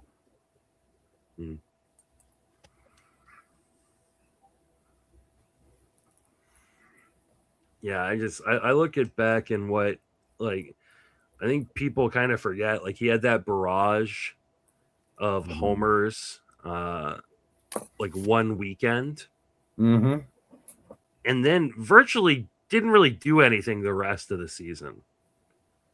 Trying to find it. When was it? It was the 25th of April. So 26th April on.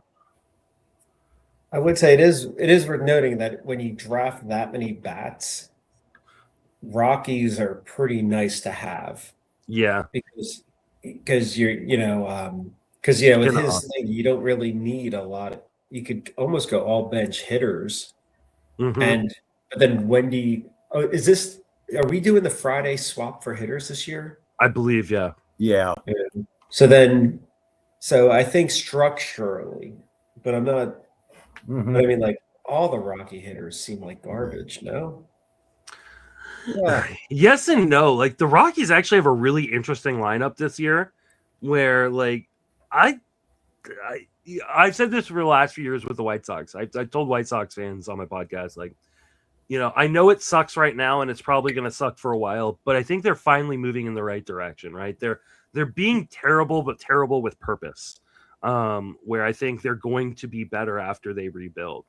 And, like, I can finally say that about the Rockies. Like, I feel like they finally have a purpose. And you look at that lineup in Colorado, I mean, the pitching is going to be terrible. And, that's just what it is, especially when you add in a guy like Zagano, who high contact into Coors Field. Like, that's just going to end terribly. But, like, Jake McCarthy, Ezekiel Tovar, Hunter Goodman, Mickey Moniak, Jordan Beck, Willie Castro, Brenton Doyle, like, that's a pretty decent top 7.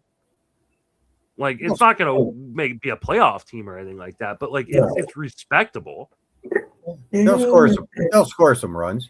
Yeah. Right. I mean, at the home, you'd think it'd be pretty good. Oh, I just put Musgrove in my queue. Ooh. Maybe that was one where, let me see, should I just, I don't know. I didn't have a catcher because Herrera, I have to assume, is going to DH all year until proven otherwise. Yeah, I've drafted a Musgrove in my other leagues. I like him as a bounce back. I love Anthony's pick of Robbie Ray. I feel like that was way too late on Robbie Ray. There's a horse. Yeah. Do we like that Robbie Ray? What happened? It was a do. complete panic pick. I love the Robbie Ray pick. I feel like he probably should have gone in the 13th round, not the 15th round. So I love it personally. I'm also a Giants fan. So though usually I'm a lot more critical of my team. For instance, I started off my TGFBI draft by drafting 2 Dodgers. So, but yeah, I think Robbie Ray's going a little bit too late this year. All right. I'm going to step away for just a second. I will be back. I'll let you guys handle things for a minute while the draft continues to go. Trusting us to look after things. Very brave. That's bold.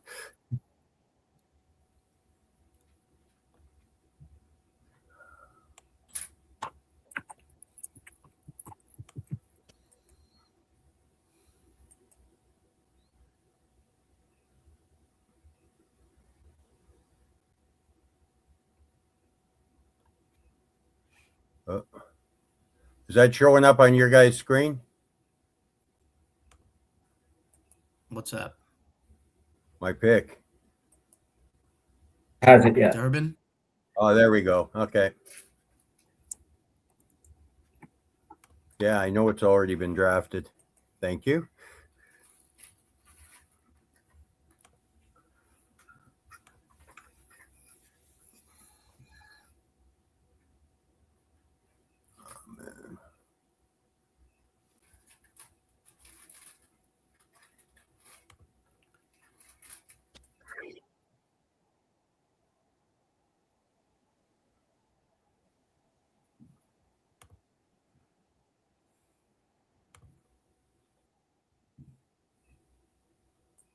I'm getting a bit of a lag here. How about you guys? I definitely remember I had that one where I had to be like, oh no. Yeah. Here's what I took.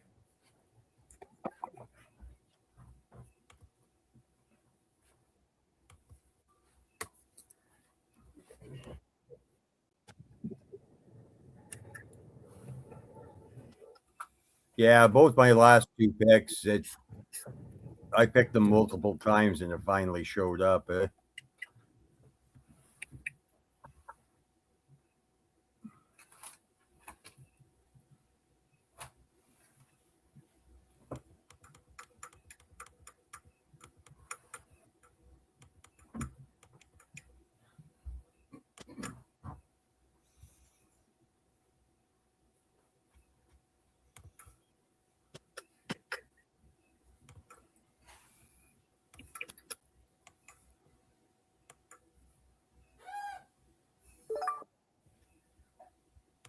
Stormy weathers.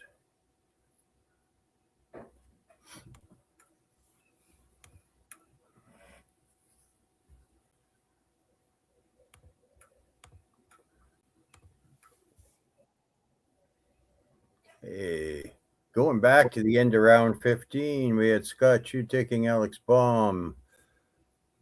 Lyle going to Legaze, Bloomfield with Marcus Semien. I went Chad Durbin and Cody Ponce.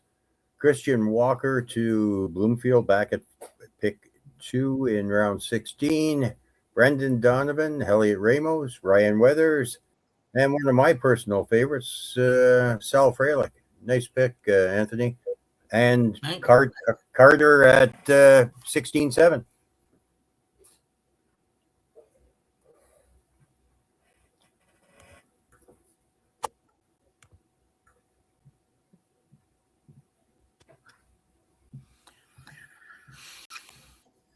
And Rudy's pondering his next pick. What do you like in Frelick, Anthony? Say that again, Tim. What do you like in Frelick? Oh, I think he's you were saying it before. Like you got to sacrifice on base percentage for a little bit of speed, and Frelick at 25 years old may be a little bit of the exception. Nice walk rate, low strikeout rate, 19 steals last year with a 351 OBP. Yep. So is he the last 20 steal with a plus on base percentage guy remaining? He might be with mixing in 15 home runs. So yeah, I would scanning that list. Yeah, I would say so. Yeah, looking through it real quick. There's 15 not homers, a lot 20 sitting steals, out there that has all those qualities. Yeah. How many homers did he have last year? It didn't feel like he had 15 last year. What's that? Home runs? I think he had 12. Yeah, somewhere around 12. Yeah. Catcher run, guys. Get your catchers while they're going hot. 12, 19, and 351 were power, speed, and OBP. Yeah.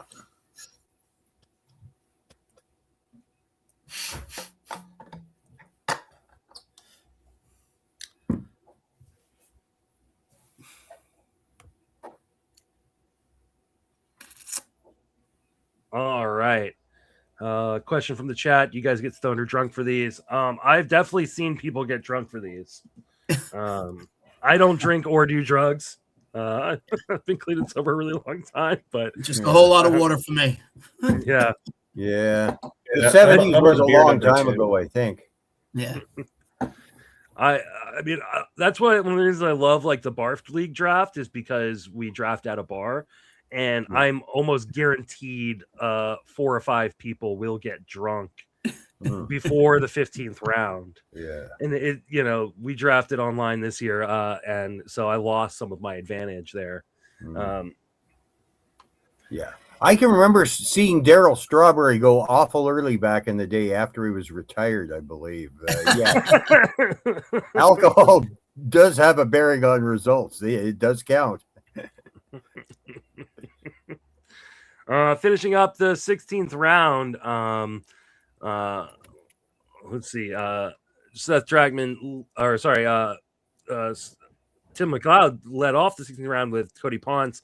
Then went Christian Walker, Brendan Donovan, Helio Ramos, Ryan Weather, Sel Frelick, Evan Carter, Bryce Miller, Kyle Manzardo, Grayson Rodriguez, Carter Jensen, Samuel Basayo, Ryan Jeffers, Kirby Yates, and Aaron Nola. And then just to start off the lead off the 17th round, Seth Stratman took Matt Wallner. A little bit of a catcher run right there as people were trying to get, I think, Bubba took their second catcher, but both Adam Ronis and Scott White took their first catchers in the 16th round, waiting quite a long time to get their catchers. Yes, I think I should take two sometime soon, Justin. Might be a good idea. I mean, yeah. I'm also though of the opinion like if I wait this long, I might as well just wait till the end. So yeah, I like to get a kind of earlier catcher. Usually one of the top 6 or 7 guys. But if I miss out, then I often just wait. I think the pool between like catcher, I don't know, 15 and 26 aren't really that different.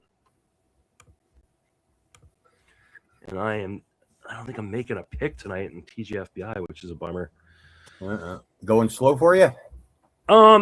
It has been a little bit of a slog in mine, not as bad as some other leagues. There's one league in particular where I feel really bad for them because there's one gentleman who has milked the clock way too much, and I think they're still in the 3rd round. But we're in the 4th, so it's not going fast. But here's the thing: like the thing about a slow draft is everybody complains when they go slow, and then you finish earlier and like, oh, now what do I do? So. Like I don't actually mind a slow draft moving slow as long as it's not, as long as people aren't abusing it, which I don't think anybody in my league is.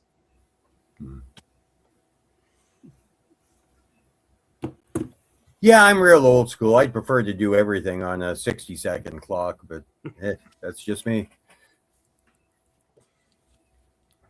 Which makes romantic nights at the McLeod residence a little. Hey, come on. 45-second clock, Rudy. 45. I wasn't going to make the joke, but someone had given him a tip when he was younger. It's like, just think about baseball, and it did not help. No. Yeah, Michael in the chat saying starting pitching sounds so deep this year. Every round, y'all are rattling off solid arms. It is pretty deep. There are big drop-offs in talent, though. And I feel like this draft hasn't been as starting pitching heavy as maybe other drafts will be. Like there was, like I said, we didn't even get 3 starting pitchers in the 1st round. There weren't very many pitchers taken in the 2nd round. It really didn't start picking up until like round 6. I think part of that, I think, is, you've got Gianella, who's not taking a starter. It's clearly going to go reliever only here. And then a few other teams who decided they were just going to go starter offense heavy early on, really kind of depress the pitching prices in this draft. Solid pick, Rudy. Every time I turn around, they're moving up his start date. Yeah, no, that's I'd seen he'd thrown at a good velo. You just can never have enough starters. So I think I agree. But in general, this is a draft where starters early are first 2 rounds are really tough to do. I would not compare this at all with like a main event. From a strategic side, that you shouldn't be drafting the starters early, unless you're getting some really good value. I mean, obviously the 3 that went off the top of my head made sense. But you're getting to me, you're getting a little bit of a discount on their value. But there we go, another Rocky.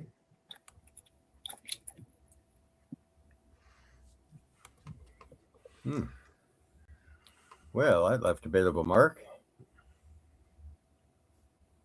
I like that second half OBP from Andrew Vaughn. Yeah, I mean, I wonder if he was just. I mean, he should have worked out. So has he? Did he do better in Milwaukee? Much better. Once he got out of Chicago, but that's sort of understandable, right? Yeah, didn't they? They tried to put him in the outfield, which was ridiculous. Yeah, agreed. And he would. I mean, he pretty much was drafted very similar to Schwarber, right? Like, it's like this guy is awful on defense. Yeah. It's a pure bat play, and that the only way it can work is if they end up being an excellent bat. So it ended up being an awful pick, I thought, from the White Sox, but I don't know what they passed up on. But yeah, no, I mean, it was certainly better. It seemed like a pretty good pick there.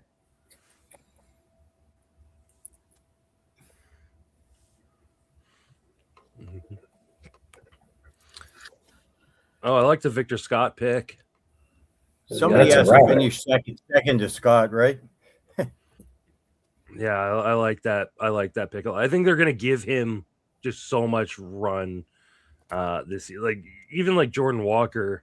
I don't even know if he's been picked yet, but like, I'll take the gamble on those guys because I think St. Louis is just going to let him play. You know? So. Yeah, I'm real. Yeah, especially with. I mean, I haven't heard the update on Newt Bar, but I did not like hearing that he's like, I'm having trouble walking downstairs. Yeah. It's like, yeah, has Newt Bar ever been healthy, Rudy? Really? I don't remember Newt Bar ever being healthy. Yeah, you'd think you can get some acupuncture from his mom's side. Something, but yeah. No, but I always liked him, but no, that I mean, as someone who has like got a little of the fasciitis in the right foot, oh my God, man. Like the thought of like you can't gut out feet. Like it robbed Pujols of a lot of his athleticism. And he was, I mean, like, it is kind of crazy. Like, while Miguel Cabrera was just a hitter savant, Pujols was a really good athlete. That guy was stealing. He was a Gold Glover at first. So yeah, so when I hear like heard it with Newt Bar, it definitely like I definitely knocked his projections down.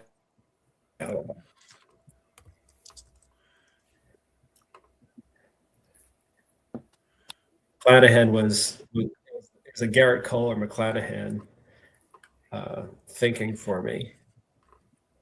What do you think of I don't know. I hesitated, but at this point in 18th round, why not on McClanahan, right? Oh, I mean, I just took Garrett Cole. Yeah, no, for sure. Yeah. No, that was the decision. Yeah.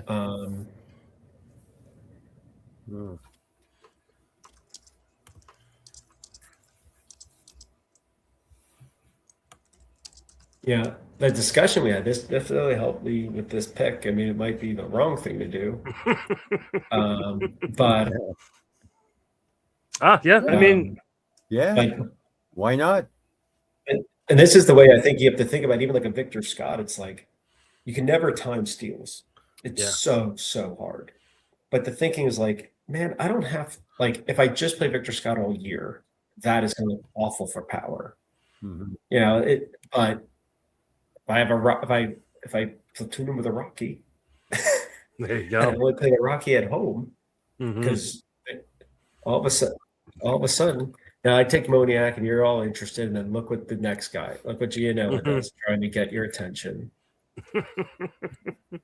I think my only issue with Moniak is, I mean, just kind of by like the law of averages and kind of the home away splits for Rockies guys is you can only really play him at home, right? So he's a 50% player, but he's also a platoon player.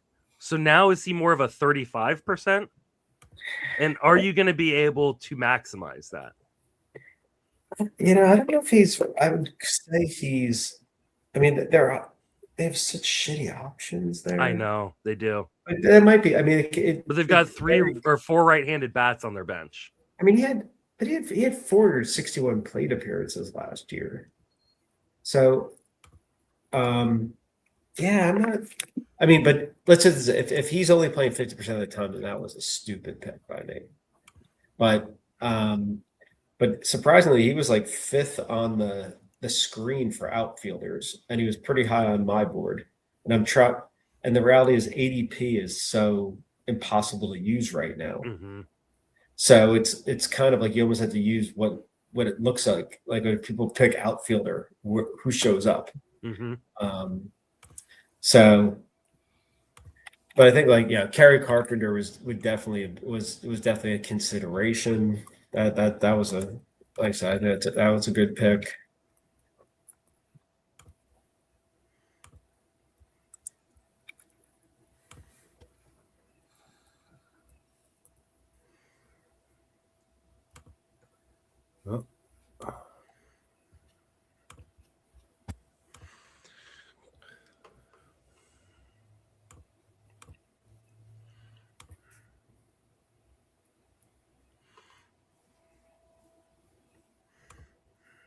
Uh-oh.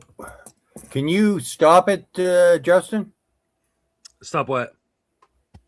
The draft. Scott's got a problem with his pick. Oh, okay. And Todd hasn't stepped in yet, eh? Let's see. Yeah, I'd say like the Bieber pick was a little surprising. Let me text Todd. Yeah, he's been asking since right away, eh? So I think it's gonna have to be backed up a couple spots.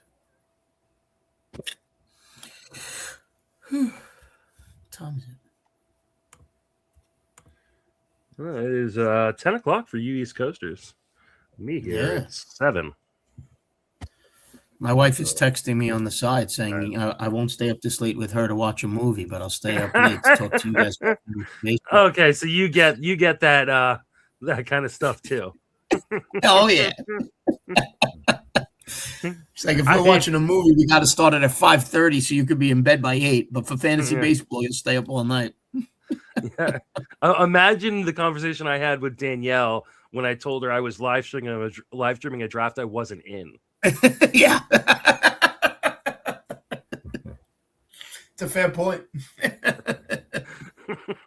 And I've met Danielle. She's a saint for putting up with your nonsense. Yeah, no, absolutely. Yeah. It was the fact that I'm all like, yeah, I've got the Tout worst live stream tonight. And she's like, aren't you drafting in New York? And I'm like,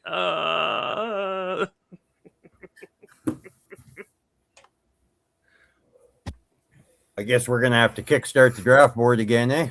Oh, let me do that.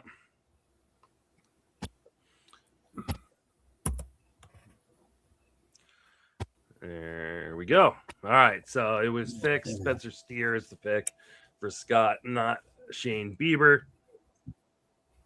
So, Tim, were you surprised that Durbin didn't run more last year? Or does Milwaukee not like to run? I think he's going to run a little bit more this year. I sort of like him in an OBP, and he's got second. I think he's going to have second base eligibility fairly early, right? He will. I had a lot of Churia last year, and I definitely drafted a lot of Durbin, and I'm just wondering if. Yeah, I've got a lot of Durbin myself this year, a lot. No, he won't have second base, except for in Yahoo. He starts the year with Yahoo, but I believe he's playing third, isn't he? And they're gonna move Marcelo Mayer over to second base. I thought it was the other way around. I haven't heard what it's gonna be.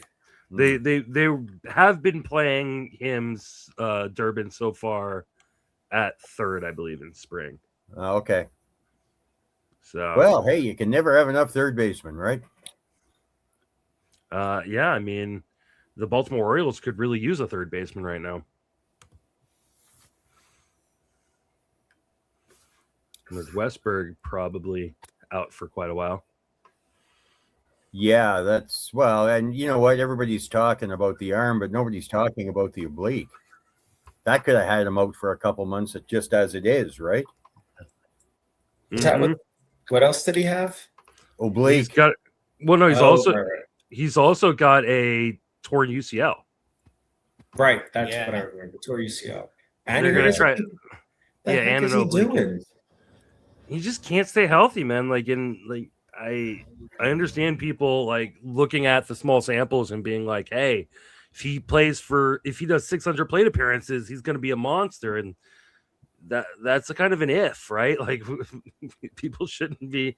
And I think the fact that second base was so shallow, people were really excited about Westberg because he had that eligibility. So, but I don't think he's going to play this year. I think Tommy John is coming after. He's going to take at least 2 months off to, rest and rehab that torn UCL. In a league like this, it makes sense to take a shot on a guy like Westberg late. I don't think he's even gone yet because of the unlimited IL, right? So if you're getting hit, and the thing I remind people is you're going to drop between 13 and 17 of the players you draft anyways, even if you're a good team. So like now we're in round 19. All these guys are droppable at any point.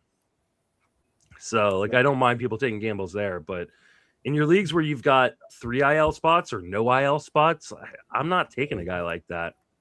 There's a really good chance that he's not going to be playing at all this season. Yeah.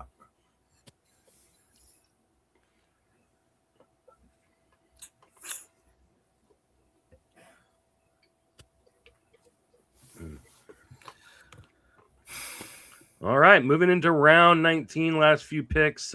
We had Bailey Ober go to Adam Ronis, Ray Murphy take Jack Leiter, who is a pitcher I really like this year. Then Jack Flaherty and Luis Garcia Jr. to Seth Trackman. How many rounds is this? I can't remember. 29 rounds. All right.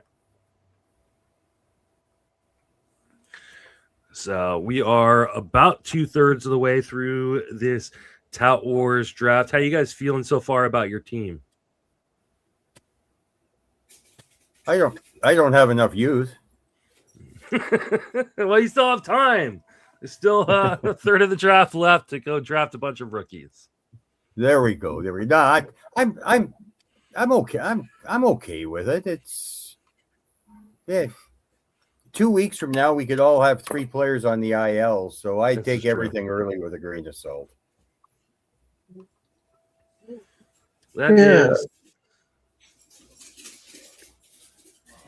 Yeah, I know. I'm feeling okay.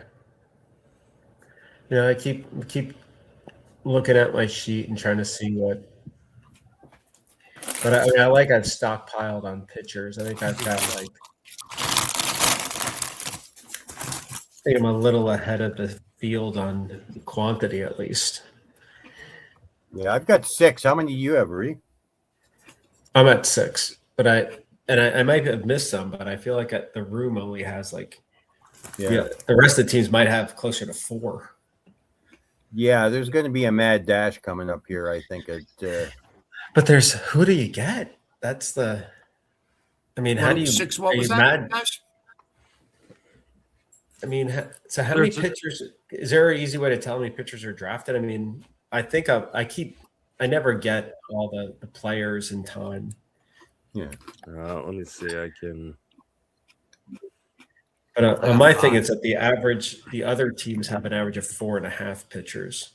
I'm sure I'm missing some, but I'm not seeing a lot. You look at there really haven't been that many. I mean, there's only been a handful in the last couple of rounds. Get a little bit of a run on the corner there. There was 3 of them that went there, and everybody's waiting to make the mad reserve dash. I think, Rudy. Could be, but yeah. So I mean, I feel good there. I've got a closer. It seems like most teams have gotten 2 at this point. I got 1.5. Well, Right, you have 2 relievers. You might have 1.5 closers. Yeah. Ooh. Yeah, they don't have like a roster board like they do in like NFBC on Fantrax apparently. You can click that. You can click the square that says draft board top right. It looks like a grid by the question mark. It'll give you a pure draft board, Justin. I can't be too far off. So I think the average is like 4.5 outside of the 2 of us. Yeah. Yeah, that does seem like there's a fair number still sitting there. When I look at it close. Oh, okay, yeah. So there's one I missed. No, it is funny when you miss a guy and then you look and he's like taken 4 rounds prior, and it feels kind of like very judgmental.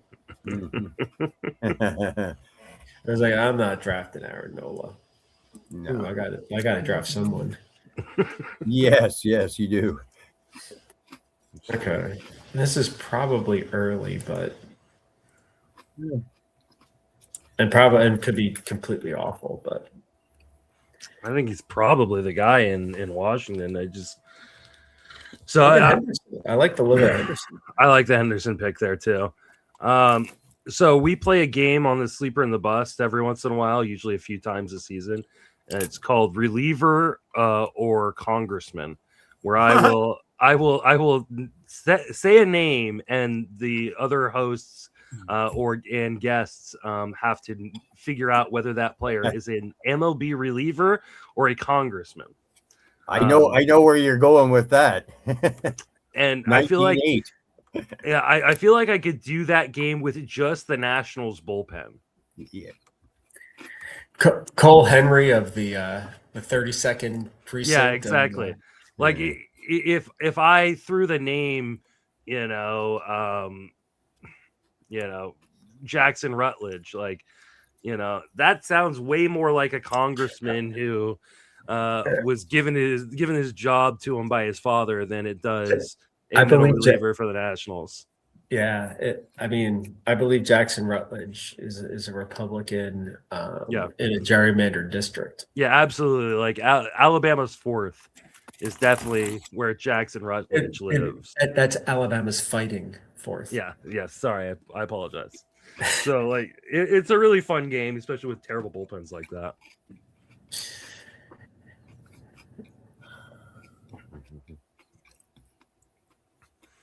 All right, we are moving along. Let's see, Logan Henderson. I do like that pick a lot. Scott Chu getting on base percentage and nothing else from Nolan Shanwell. Pretty much nothing else. I mean, he's definitely a guy that looks great on if you based on a projection model. Yeah, because he's so good at on base percentage, especially late. And you'd think there's no reason not to keep him toward the top of the lineup because of it, and because of there's not like that much else. I mean, they keep losing guys that are of any. Taylor Ward's not there anymore. That Angels lineup is so sad for Mike Trout. I mean, I love Joe Adele, but Shanwell batting 2nd and Yon Makata batting 4th. Those are the batters you are. Still in the league. Yeah, he's going to be their starting third baseman. That's who you surround Mike Trout with. Yeah.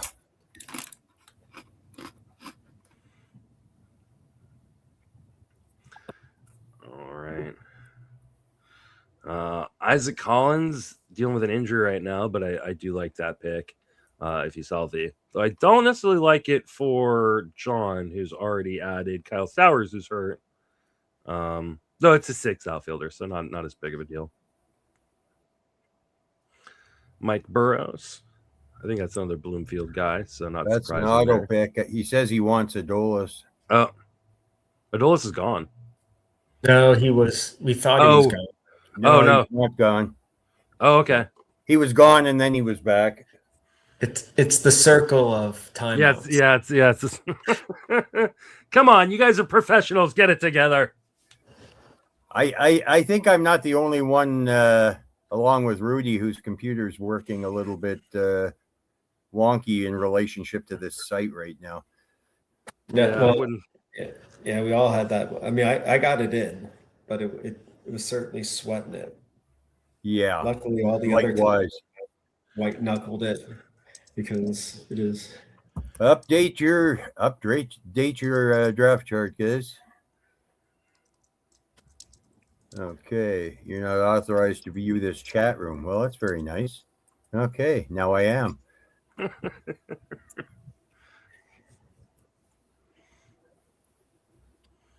Okay. Holy, it gave me one.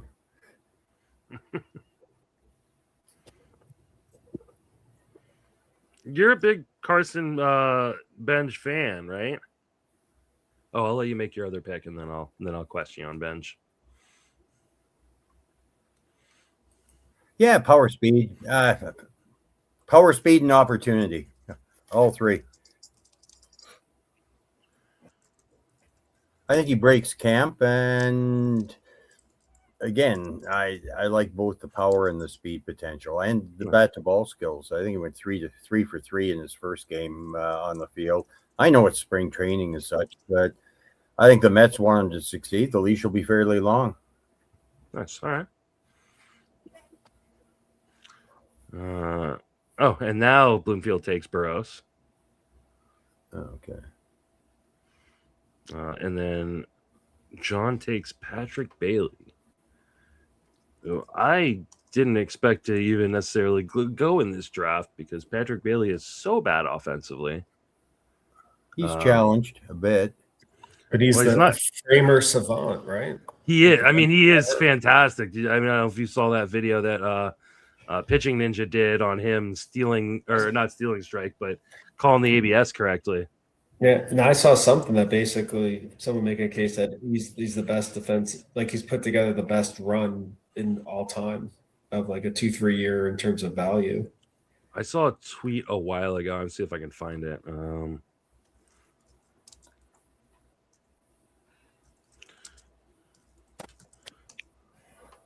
There's some home runs in round 20.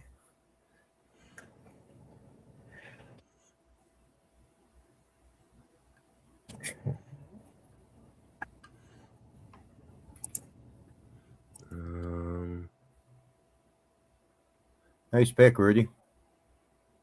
He's actually at the top of my board, but I had to check again. Like, that Otto Lopez at second, and that gets my middle infield.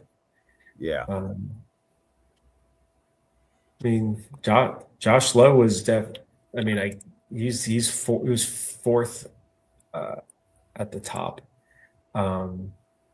He'd be tempting me. Yeah, that I just had to reread his thing, and he was. Yeah. I don't know. There's not enough walks in there, is there? It's not bad. I mean, I don't know how many outfielders he has. I mean, part of it would be like, he doesn't It could be that you just see him as if in a, 4 righties, Monday to Thursday, 4 games, you play him. You've got to. I think Juneau is definitely thinking about platoon. And in this case, if you're not getting a good home park, then you want a lefty. Mm-hmm. And then you could just, see pick out the best weeks. I don't know. So he got Suarez. So now he has 4 relievers. Oh. Hello?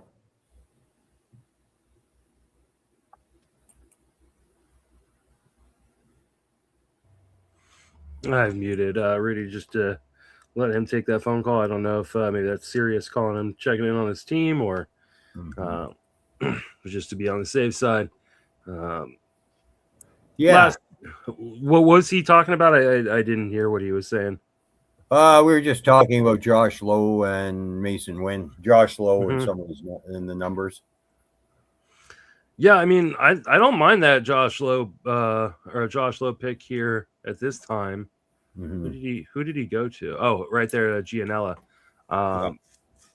And I mean the Robert Suarez pick right there. Like, what if he ends up being the closer? That's especially when you're doing that all reliever strategy. Actually, to get Robert Suarez that late feels like a pretty decent steal. Yeah, we are down into the final push, so we're going to see some interesting names, no doubt. Zebby Matthews, one of them. I'm a big Zebby guy this year. So, trying to find that stat on Patrick Bailey's defensive metrics, but I'm not seeing it. Maybe I had it.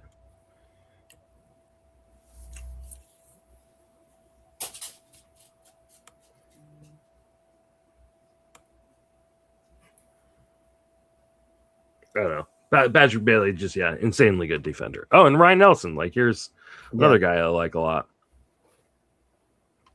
So, I think those are some pretty good picks late. Zebby Matthews going to Seth Trackman. Scott White taking Ryan Nelson. Even Quentin Priester, like that's a pretty good pick. Kevin Ginkel taking a shot at a closer here late if he is the guy. I don't know who it's going to be in Arizona, but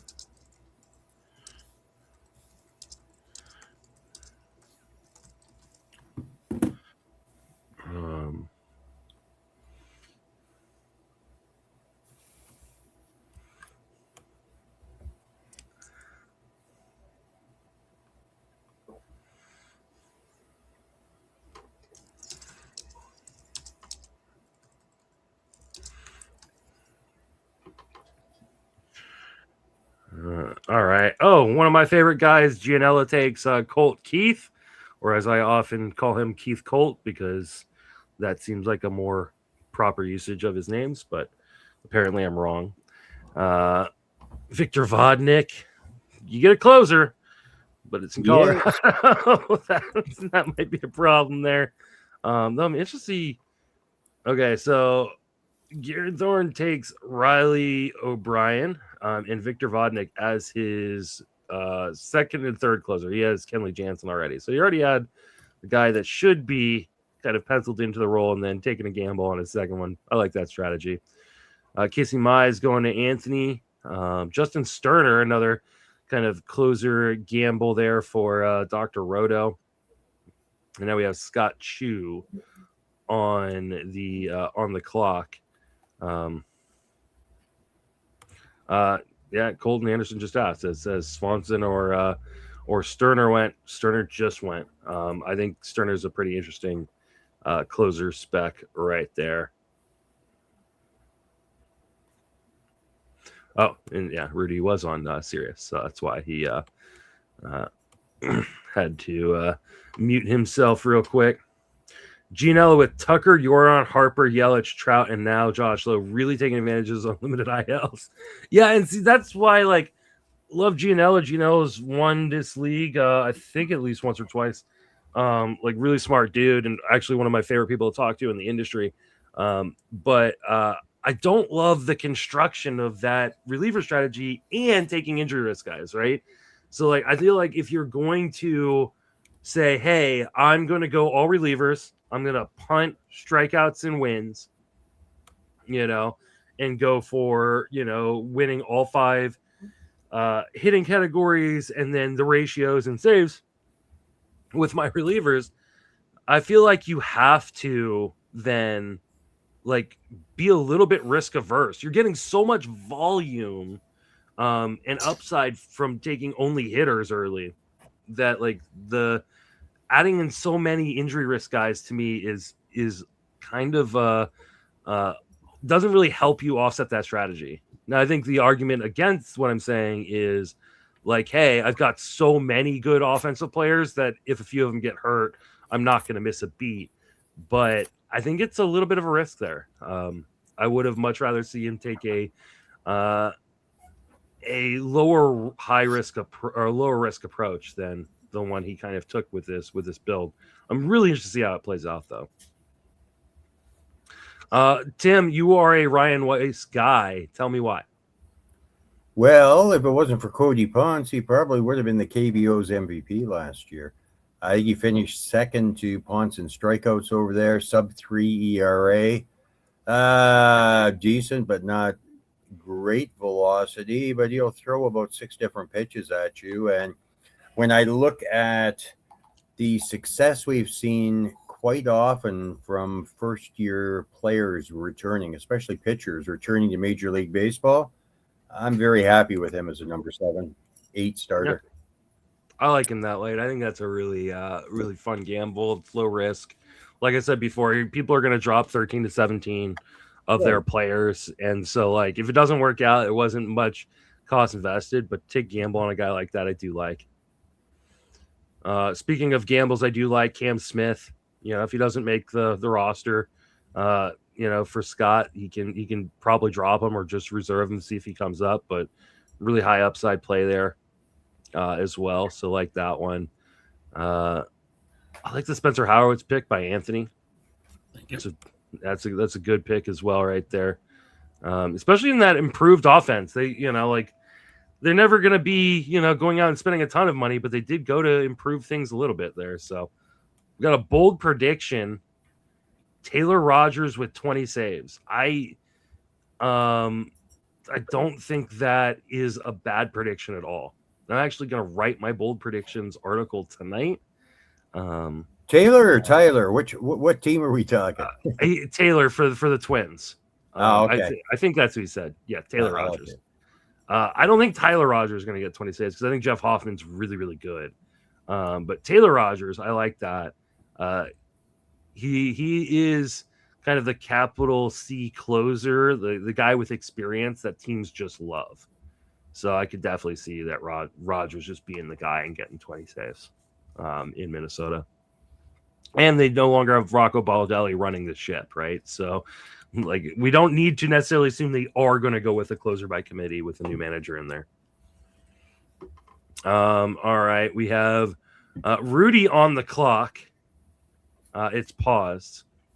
Probably because he's on Sirius. Maybe asked them to pause it. So, we are in the middle of round 22, going 29 rounds tonight here in the Tout Wars mixed league draft. So far, some pretty interesting teams. Somebody in the chat said they liked Dominic Canzone, Shelley's pick in the 21st round. I like that too. I think they're going to give him strong side of platoon DH bats, it looks like. So, and there is a lot of power.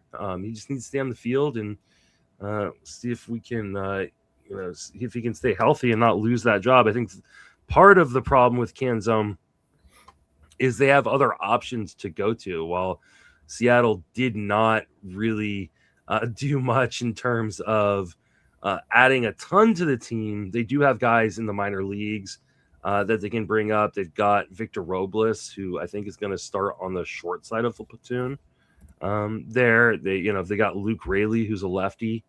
So like I think Canzone actually has to hit in order for him to keep that job. But he's one of these StatCast guys that are really, really interesting. 92 mile an hour average exit velocity, 50% hard hit percentage last year, XBA of 290. Like, he's doing everything he needs to be doing. He needs to raise that launch angle a little bit to take advantage of that power. But yeah, I mean, if he stays healthy, the problem is he hasn't. He's never had more than 268 plate appearances at the major league level. So it's a good gamble though here late. And again, unlimited IL. So yeah, Horowitz is really underrated. I like that pick, Anthony. Was he a guy you had kind of circled on your board as like, hey, he's a sleeper I'm going to take late? I wanted to make up for a little bit of on-base percentage later on in the draft. Horowitz was, 350 plus last year? So, like, a couple of my picks later in the draft were kind of keyed into that, like Horowitz, Jacob Wilson with the A's, trying to make up for the Trevor Stories and Teoscar Hernandez's of the world. So, yeah, to get Horowitz in my utility bat spot, and you said it, nice, better offense, I should say. I shouldn't say nice, but better for the Pirates. Yeah. So yeah, I like them. And like you said, and it's a great point. It's not a stat I've heard. What was it? At this point, even the good teams cut how many players, Justin? That's a fascinating number to me. So in a 30-round draft, one of the things I started doing, I think it was in 2022, I had just a terrible year, just a truly atrocious year. Like, I played in 24, 25 leagues, and I didn't cash in a single league, right? Didn't finish the top 3 in a single league. Like, it was just a disaster year for me. And I was like, okay, I need to figure out what went wrong. And so I turned it into an article series. It's a series I've done every year now. Though I didn't do it this year, I just got too busy in November when I usually write it. And so what I do is I go through each individual team and I break down the draft. And then I also break down each month individually, week by week, right? And do a massive deep dive. And then I use that to kind of go, okay, on my teams that have been bad, like, what's the common thread, right? Where's my, like, is this just, hey, I got unlucky, people got injured, or is this an issue with, like, my logic or my strategy? And one of the things I noticed was on every single team over the last 4 or 5 years that I've been doing this, or 3 or 4 years I've been doing this, is you drop 13 to 17 guys, even on the teams where I won, big money NFBC leagues. Like, like I dropped 14, 15 guys, and that's just kind of how it works out. And so, like, when you get past round, let's say 17, all those guys are droppable, right? Like, almost immediately. Like, like, yes, some of them are going to hit and you're going to keep them, but the majority of those guys you're going to drop. Like, so, like, really don't, like people who agonize over their 23rd round selection, like, yeah, that guy may help you. He may be that winning piece. But more often than not, he's going to be a guy you drop within, like, the first month or two of the season. So yeah, interesting stuff. It was shocking to me. And one of the things I actually did at one point too was go look at, like, like some of the, like, main event winners and things like that, and look at their teams. Like, hey, how many guys do you have from your team that you drafted? And yeah, it bears out. 13 to 17 guys get dropped from every, from even the best teams. And often the best teams are ones that really cycle through the players, especially when you start talking about 10s and 12 teamers. It's even more. Yeah. Hey, Rudy, how was SiriusXM treating you? I appreciated everyone pausing the draft. It's definitely a lot easier to be on those things when you're on the turn. Mm-hmm. Much. But can't say, the Hayes pick was easy, but Robert Stevenson, I don't know. If he's healthy, he's probably the guy, right? And if he's not, he's on the IL. It's yeah. But yeah, that bullpen's a bit of a mess. Yeah, and I gotta say, I'm not. Yeah, the reality is, I just wasn't really desperate for a bat. I think I just have, like, a catcher spot on my. Yeah. Just looking at my sheet, guys, who I was thinking I want to make sure to get on my. Because now it's like, if you've got a guy, no reason really to wait on a bunch of guys now. Yeah, I guess here is. Oh wait, hold on. Never mind. Anthony passed on Dominic Canzone. No Canzone for So yeah, you were saying that the Angels bullpen were a mess. So question: Mark Alford, is he a congressman or Angels reliever? I've never heard of him. Congressman. Good job, guys. He is Arkansas's congressman from their 4th district. And that's from a Canadian, guys. I had not heard of that guy. So that makes me feel good that he wasn't a reliever. I hadn't heard from him either, but I know the Angels bullpen real good. Yeah, what is it? I mean, who's the other guy? It's Yates, Stevenson, and who else? Pomerantz and Romano. Zephyr Romano, yeah. It's not actually an easy bullpen to do the game with because there's so many has-been guys on it, right? Like Chase Silseth is in there, Brent Suter is in there. Yeah. I guess the only guy I could have asked was like Jose Fermin, like, is that a reliever or congressman? But I think that one was even a little obvious it was a reliever. So I like the Rengifo pick. That's not and everyone maybe he figured out it's like Milwaukee. He's not going to run like he did that time 2 years ago or a couple of years back. After what we just said with Churio, like I thought Churio would be like a 40 stolen base guy. Brock Wilson's not happy, but it's only a year deal. Oh, so here's an interesting thing because so Gianella, obviously doing the no starting pitcher gambit, has only taken 4 relievers, and we have 7 rounds to go. So he's got how many relievers is he taking rest of the way here? Well, I know when I'm going to take the ones I want. Yeah. Oh, but that makes it a good point of where I generally don't want to. I mean I don't care about Robert Stevenson. Beater was like my flag for RP2, and it couldn't be a weaker flag plant, right? But yeah, if you want relievers, you got like Gianel's going to be getting a reliever each thing.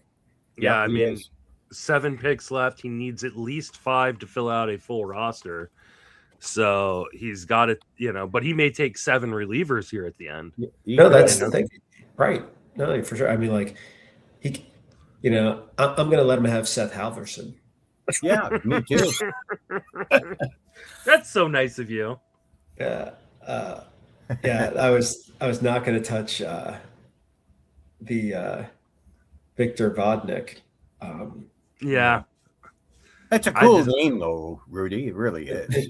I know. I think it's Vlad Sedler's cousin.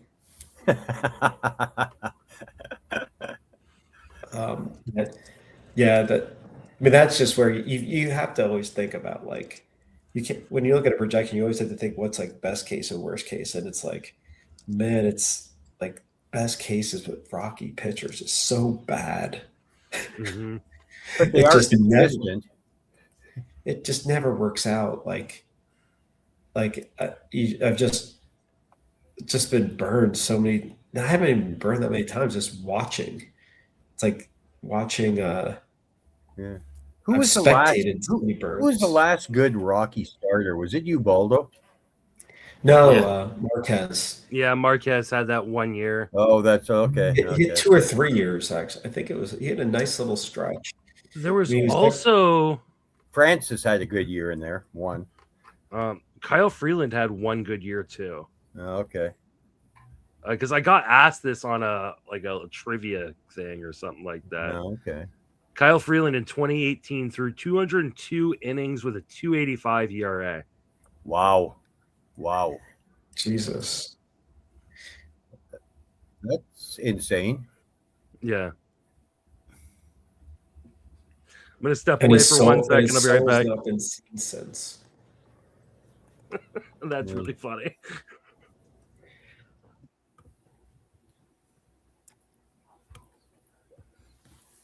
Okay. And let's see who Mike takes. Just don't take the guy that I want with my next pick, and I'll be okay. Vladimir Guerrero the third? And 4th. Wow, no. Whoa. He's going for reliever. He's going relievers all at the end. Okay. Yeah. Well,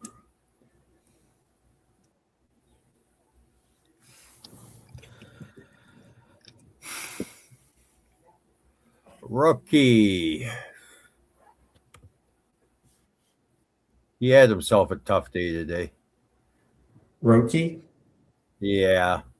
Yeah, would they take him out of the game and then put him back in, and he pitched better when they put him back in? Was that today? He allowed 4 earned runs. I don't think he got out of the inning. Yeah, it wasn't good. Yeah.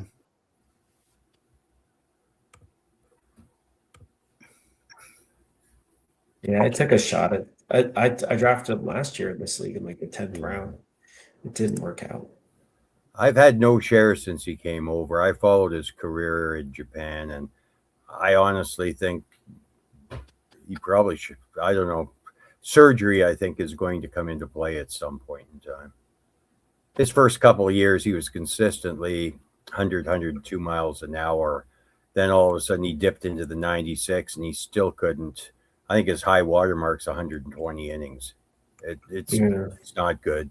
It's unfortunate because when he was throwing triple digits, wow, it was impressive.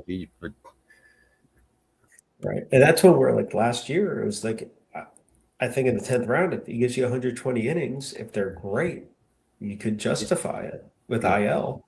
But after we saw last year, he's a hard one to roster. Yeah, I can't. Even in a dynasty, he's tough. Yeah, I mean, so you just got to be. But if you took a 23rd round on him, yeah, I guess you're already okay to cut him. You're not going to be. Yeah. There's the guy that I wanted, Rudy Whitlock. I just don't believe that Chapman will do it in back-to-back years. Interesting. Okay. Oh, I mean,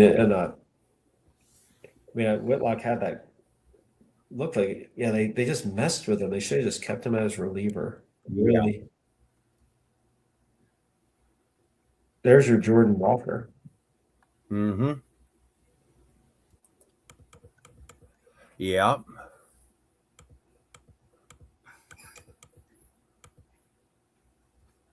Oh, is it 6 or 7 in this? 7, I think, eh? Mine's showing 15 spots.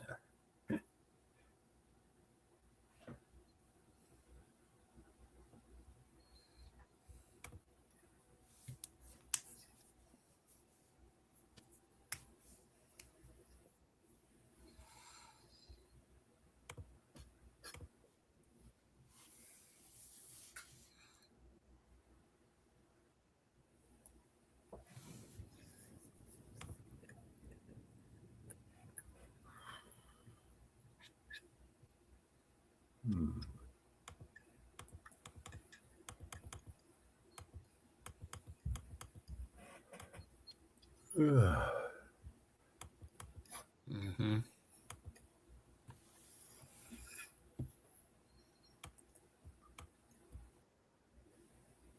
There's a solid IL. He took another bat. He's got to be going. How many pitchers does he have? You got to draft. You have to.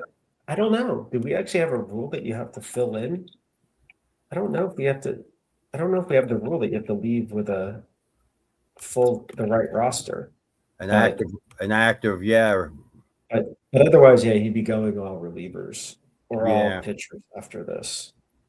It makes sense. It's just that I would have to think you have to field a legal roster, Rudy. I assume so. Yeah, I'm doing the same as you, assuming. So. That would have been one guy that you think you would have targeted, Jeremiah Estrada, right? Yeah, that's one of the guys. That was the number 2 guy I had on my list because Mason Miller, the odds of injury are reasonably high, aren't they? But I'm just saying, I mean, you have to just think of it also as just like good ratios, good pay rate, stuff like that. Yeah, he was the number 1 relief pitcher, I think, for strikeouts last year. You're very close to it if he wasn't.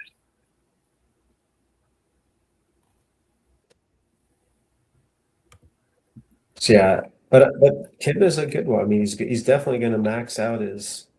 Going to make use of his IL.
That's the whole bullpen with more, John.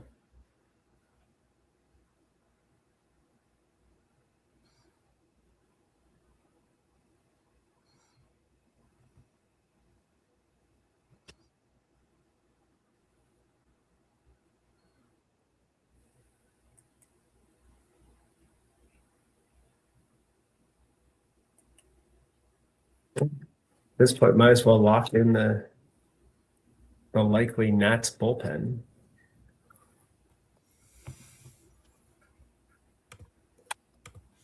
You grab Henry? Yeah. Yeah. Especially because, I mean, like, yes, I'm not. Yeah. I mean, we still draft so early that I think, reliever darts make a lot more sense than batter darts. Yeah. Aside from my note that, I would say rocky hitters or teams, Mm-hmm. And I mean, anyone else with a good home field.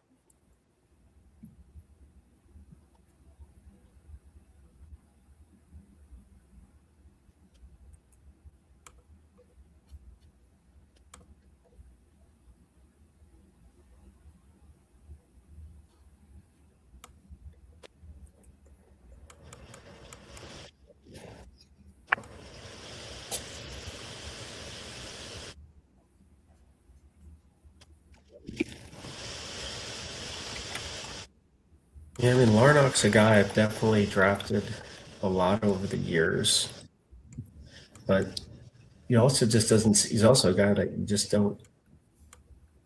If you got to drop him, you drop him. Yep.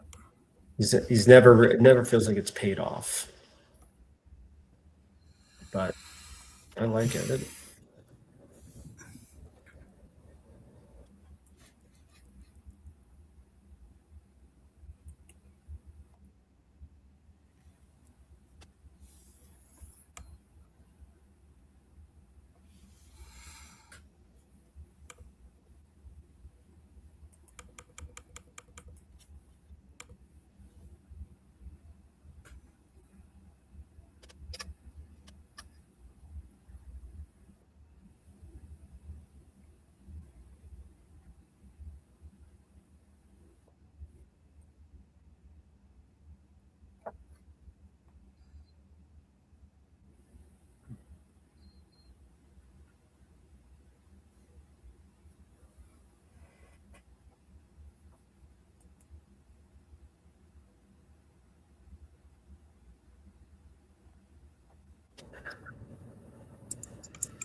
All right. Down to the 26th round. Someone said that, he is, Gianella has gotten a lot of that injury stash, guys. Didn't take all those relievers that I thought he would, though. Well, it's all happening now. coming now. Yeah. Well, I'm gonna take one on his list. Yeah, I took one at the corner too, I think, didn't I? Or did I go with bats this time? I went with bats. Yeah, you went bats. Yeah. Owen Casey and Nolan Gorman. 2 picks I kind of like late. Yeah. I've been telling people, like, don't draft Kyle Stowers, just draft his twin brother Owen Casey on the same team later. I think he's got a job breaking camp, but yeah, we'll and see. Marlins have no reason not to play him, right? Yeah. The same kind of thing with Nolan Gorman. Like, do I think either of those guys are really good? No, but they're going to play. Yeah. Opportunity. Yeah. Yeah, pick the right week with matchups and stuff. Yep, exactly. And like I said earlier, like, everybody is going to drop like 13 to 17 players. So yep, all these guys being drafted right now are going to end up on the waiver wire more likely than not. Yep.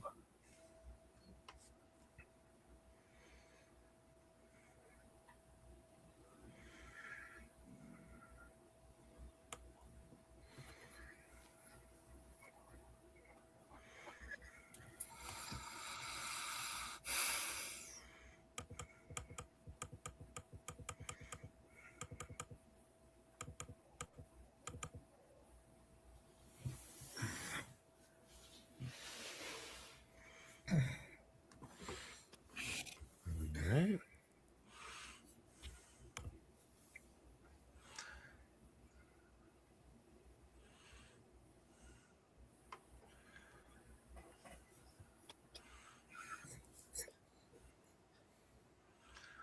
And let's see the last few picks here.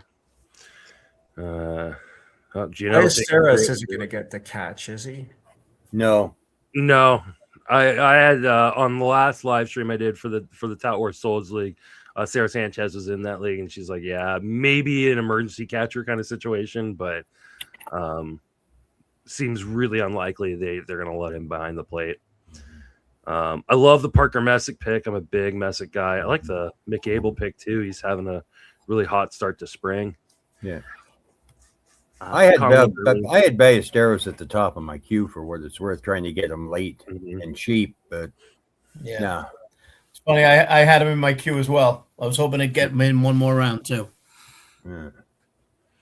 So what you're saying is I wasn't getting him. No, he was my next pick if he came back around. Sorry, Tim. That's okay. It makes me feel a lot better. Okay, yeah.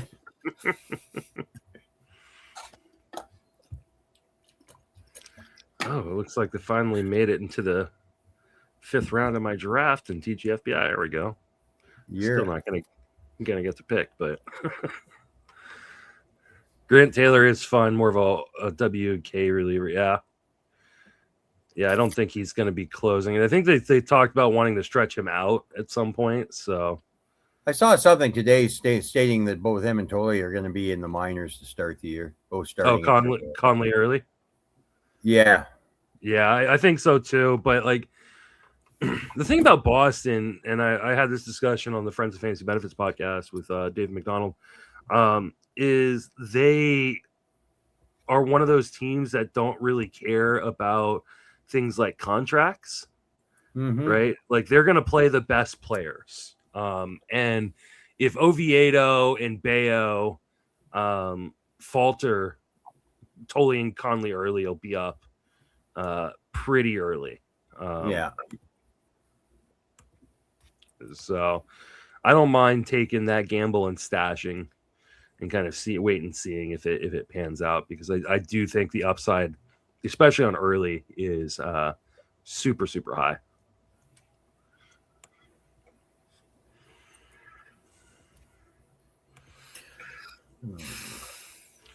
Yeah. Grant Taylor, I think they're gonna stretch him out, and he'll be a multi-inning guy. Gianella missed with not taking Estrada. Yeah, we said that one that that it maybe got a little cute with like his Vientos and Kim. I liked. I would have taken him and Westberg. I get, It's just I just don't think there's that many great matchups that you're gonna be able to use these guys. So I would have gotten a few more relievers. Or I would have drafted them a little earlier. I guess that's what I'd say. There's a guy that could end up getting more than just a handful of saves. Adam Swanson, yeah. He's got a big arm.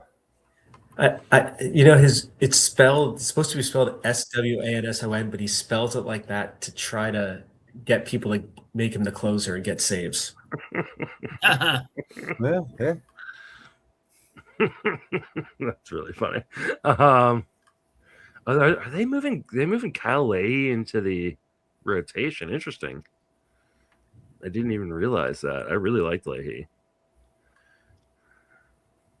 He's part of my queue. I've got him in a 30-team, 100-man roster or keeper league. Okay. So. That one hurt a little bit. I thought Mayer might sneak down to the end of this round. Kind of surprised he was still around here. Cole Emerson now goes. I mean, this is the time to take gamble on those kind of high upside guys, right? Like I said, they're going to drop a lot of them. So now's the time. Like Anthony's Jonah Tong pick last round. Love that. I know he's not going to make the rotation, but he'll be up early. I'm hoping by the end of May. Oh, there you go, Foster Griffin. There's a interesting pick right there by Tim. Like that one. And let's shorten the relief pitching core down by one. Matt Brash, there you go. Interested to see who GNL takes here the last couple rounds. Got Will Warren going to John Legueza. Oh, John Legueza taking Kobe Mayo in the 25th. Love that pick. And Jordan Walker. Love that pick. John took 5 starters in the last 7 rounds. Is that because he just didn't take enough starters early? Yeah, he didn't take enough starters early. Yeah.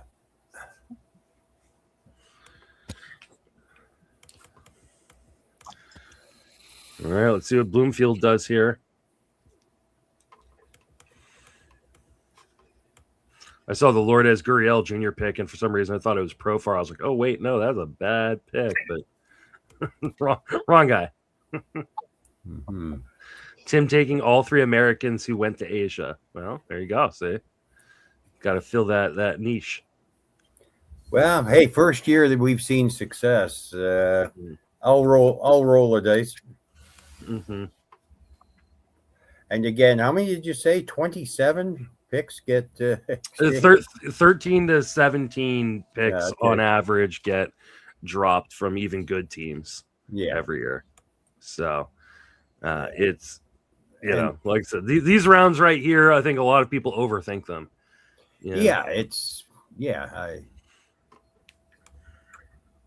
And most people spend a good chunk of their fab in the first month of the season. Exactly. Well, especially in a league like this and Tout, where inevitably, because there's it's kind of a winner take all. People often fall off a little bit if they're in 13th, 14th place by July, August. Yeah, I'm in one redraft league where you can't pick anybody up unless they are signed to a contract. And we do the draft in December. So all the Asian guys are all free agents going into the first fab period. I do that in so I have a 3-sport league. We draft in July. Okay. So we're drafting like July, August for the next season. And so like it's always a matter of like who's going to trade for the most fab so they can try to get the guys who just got signed from Japan and Korea. Right. Or the guys who broke out in the second half and we just didn't know it was happening yet. Yeah. All right, we got Seth Lugo goes, Luke Weaver goes, Lucas Ursig goes, Joey Wentz goes, Brad Keller goes. Everybody's taking relievers and screwing Mike Gianella right now. Huh? Well, the problem is going all the relief. Everybody wants at least a shot or two to try and get some cheap saves here before they go and challenge the other 14 in the first fab period, eh? So all these relief pitchers, it happens every year, doesn't it, Rudy? Yeah.